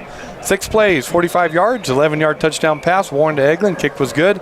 Bulldogs 42, Roswell 21. Kind of a high kick, going to catch it at the 6-yard line, have a chance to return it here. Number 6, as he's going to break through some tackles, arm tackles, but finally the Bulldogs chasing him down from behind, and they'll get him at about the 31-yard line. Isaac Gonzalez had a good game for Roswell tonight. There's a flag thrown. The Bulldogs, that's going to be the third one on Artesia. I'm thinking it's on us. Yeah, Isaac Gonzalez, he's had a great game. Number 6, he's a good athlete. Broke some tackles there. Holt Crawford came and made the tackle for the Artesia Bulldogs. Yeah, unsportsmanlike on the Bulldogs again, and we almost had one after that touchdown. That's something that I think the coaching staff can clean up with about 10 death rows on Monday. That's what would happen with Coach T.W. Harvey and Coach Mike Phipps anyways. I don't know how Coach Moppin handles it, but in our days of playing. Yeah. And it's kind of been pretty easy to call. Our guys are too hyped up. They're doing too much talking after the play. So that gets them all the way out to the 47-yard line. Lynn looks over the defense. Snap is back, going to turn and hand it off. Number 28 breaks into the secondary, still running, finally tackled by Campbell. Well, we were crowding the line of scrimmage earlier because they were running the ball so much. Now our secondary is staying back, and so their line's doing a good job of sealing off our defensive linemen, getting linebackers, and boy, good hard running by Rodriguez. 1st and 10 at the Bulldog 40-yard line. We're down to a minute 51 and counting on the game clock. They're going to go with 2 wide, go right out in a slot to the left side. Ball right almost in the middle of the field. Wide out to the right side. Lynn takes a snap, looking to throw. 3-man rush, plenty of time. Now he rolls out to his right. And there's a holding in the backfield, and he throws it away, but that'll bring it back. It'll be first, if we take it, it'll be 1st and 20. Good job by the secondary, right? We talked about it. You know they got to throw the ball. They're down. And so secondary staying back. Everybody's covered. Lynn had nowhere to go, even though he extended it by rolling to the right. There was still nowhere to go. So great job in coverage by the linebackers and secondary. And good pursuit by the defensive lineman to force him to throw it. Yeah, that was our nose tackle, number 67, that got held. He did a good job just breaking free, and that's Brandon Baeza. He came in, we had that injury earlier, and he broke free and was forcing him outside and got held while he did it. 1st and 20 at the 50-yard line for the Coyotes. Snap is back, going to turn, hand it off. He's going to bull forward for about 9 yards, maybe 8 looks like where they're going to spot him. Maybe only 7. I thought he got a little more than that, but 119 and counting. This game is all over but the crying, Robbie. We're down to 114. Bulldogs up by 3 scores. Dominguez and Soto in on that tackle. Now, we made some predictions before the game, and I think all 3 of us said if we played the way we can play, we expected to win by 3 touchdowns, and that's about where we are. Not very often we're right. I'm never right. 2nd down and 13 for the Coyotes. As Lynn looks over the defense. We're under a minute to go. Snap is back, going to turn, fake the handoff, throw a little slant. Ball pops out of his hands. He might have scored had that not come out of his hands. Yeah, Kobe Sanchez we're giving him a cushion. They ran that slant route. There's no safety over the middle, and he catches that. He probably goes to the end zone. I mean, Villa is fast, but I tell you, Sanchez is fast too. It's been a race. I've been impressed with their speed tonight. Yeah. They've got some fast guys on the field. They really do. They might have got away with 12 guys in the huddle again. Stop the clock on the. That time he didn't. That time he played it a little different. They tried it again, and Soto breaks it up. Yeah, Villa. Sorry. Yeah, I tried to slant route to him, and Villa came and perfectly timed, hit him, but we did have number 25 back there that time. Charlie Campbell was waiting on him that time if he had caught it too. Yeah, we had a safety. All right, so it's 4th down and 13, 42.8 seconds to go in the ball game. Bulldogs 42, Roswell 21 here at the Wool Bowl. Empty backfield for Luke Lynn. Takes a look over the defense. Snap is back. Got a seam route on all sides. He's going to throw it. And that's going to be, did he catch it? He did. Right down the sideline. Guy number 4, Ingram, just running down the sideline, and he got a step on Miguel Soto, and it was a perfect throw by Lynn, just dropped right over the shoulder. So that's a great play when you know they're going to throw and they still do it. Good pass, good catch. Okay, so 1st and goal at the 5. Let's see what the defense can do right here. You don't want to let them score. I mean, we got the game won, but you don't want to let them score right here. Let's see what our Bulldog defense can do, how they can rise up and turn this ball around, maybe go the other way for a touchdown on a pick. Yeah, they go through back to the running game here, don't they? I think that they do, but you never can tell. May run a play action. Snap is back. He is going to hand it off, and number 22 is not going to get in, but he got a couple yards. We ran into 3 Bulldogs, Soto and number 98 for the Bulldogs, who's in there, and that is Derek Lopez.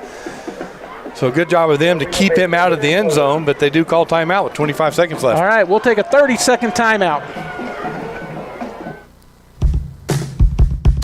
Now's the time to get a great deal on the #1 selling compact tractor in the U.S.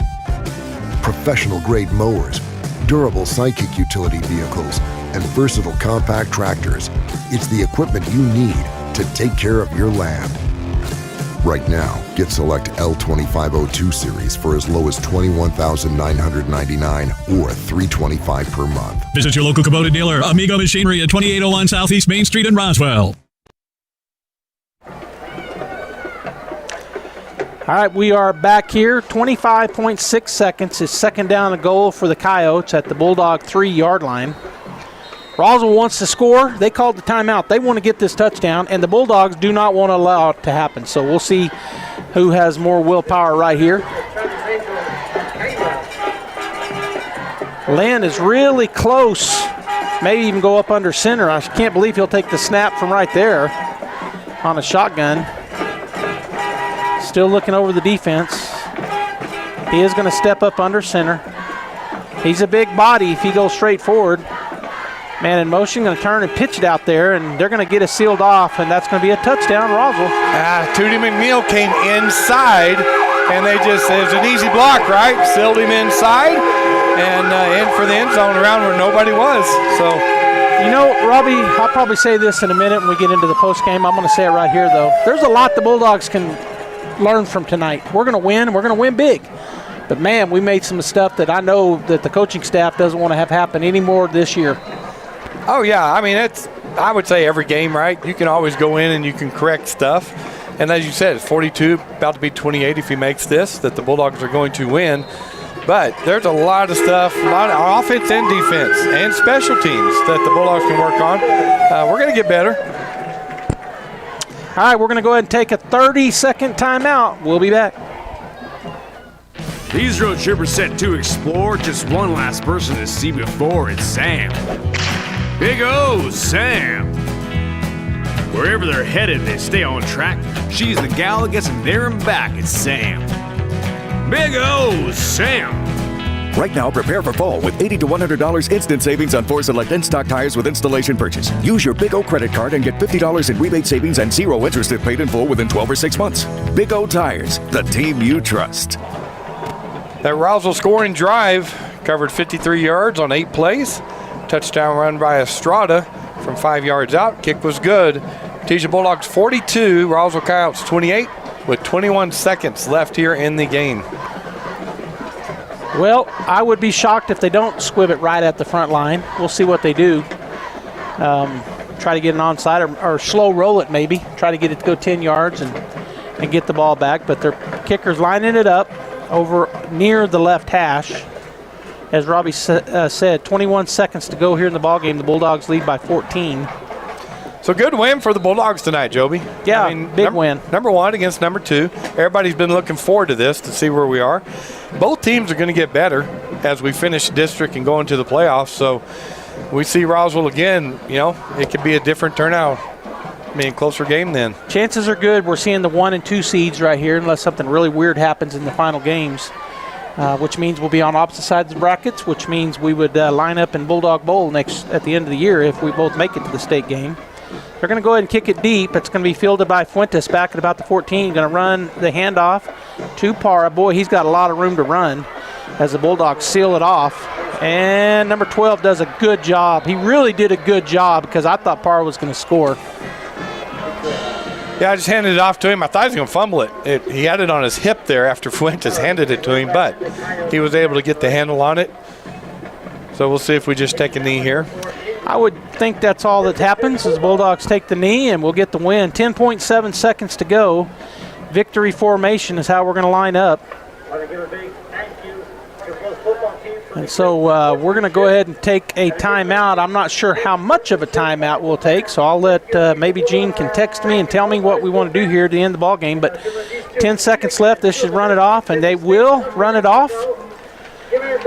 So Artesia with the big win, district win, remain perfect in district, and it's 42-28 our final score. And so we're going to go ahead and take a break. We'll come back, have the final stats, and talk about the game. So I'm going to hand it back to the studio, and Gene Dow will come back here in a minute with the final stats. Across the state of New Mexico, different journeys will begin. And when their journeys unite, together will become one experience. Our campuses across New Mexico in Portales, Roswell, and Ruidoso come together to provide you the support as one family. We are one family that share one goal, one opportunity at a time. We are one Eastern. I'm Ben from Roswell Seed Company. And I'm John. We've been helping New Mexico grow since 1898. Seeds, feed, fertilizer, tools, all the good stuff. Basically, if it grows in the dirt, we probably sell it. Or at least argue about how good it'll grow. We're just down on South Main and we're always happy to help. And hey, we throw in the advice and bad jokes, both equally unlicensed. Go where the pros go. Roswell Seed Company. Hi, my name is Chance with Trustmark Roofing and Windows, and here's what you should expect during your window inspection. Upon my arrival, we receive a 15-minute courtesy call letting you know I'm on the way.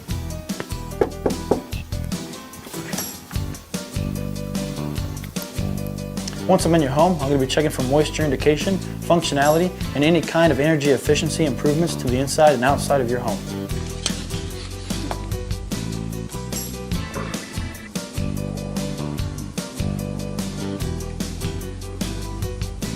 After my inspection, I'll give you my professional opinion, and then you can decide whether you want a no-obligation quote.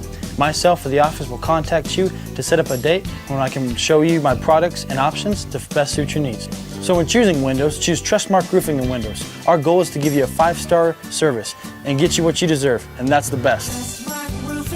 We put people first. Did you know that God values relationships? At Faith Baptist Church, we exist to begin, build, and broaden a relationship with God and with others. We want a relationship with God through faith in His Son, Jesus Christ, as our Savior. And we also want a relationship with others in a healthy biblical community. Come join us as we strive together to go from where we are to where God wants us to be. 10:30 on Sunday mornings and 6:15 on Wednesday evenings.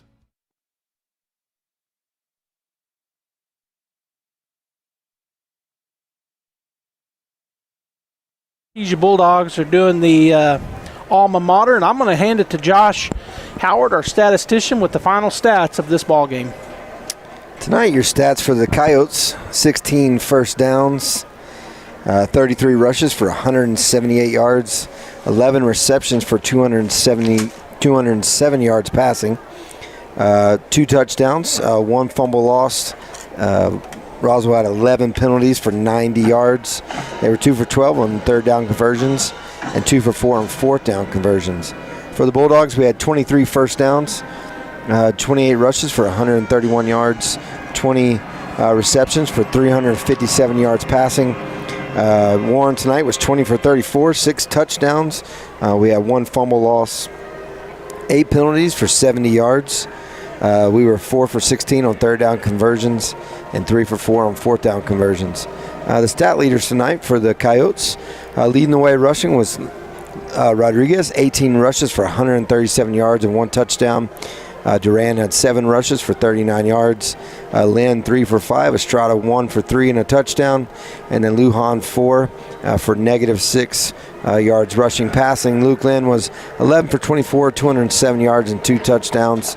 Leading the way receiving was Estrada, 4 for 67 and a touchdown. Gonzalez had 2 receptions for 58 yards and a touchdown. Ingram 1 for 38. Sanchez 2 for 34. And then Rodriguez 2 for 10. Your stat leaders for the Bulldogs rushing was Bryce Parra, 19 rushes for 106 yards and 1 fumble. Warren had 7 rushes for 28 yards. And then leading the way passing was Warren, 19 for 33 for 318 yards and 6 touchdowns. Byers was 1 for 1 for 39 yards passing.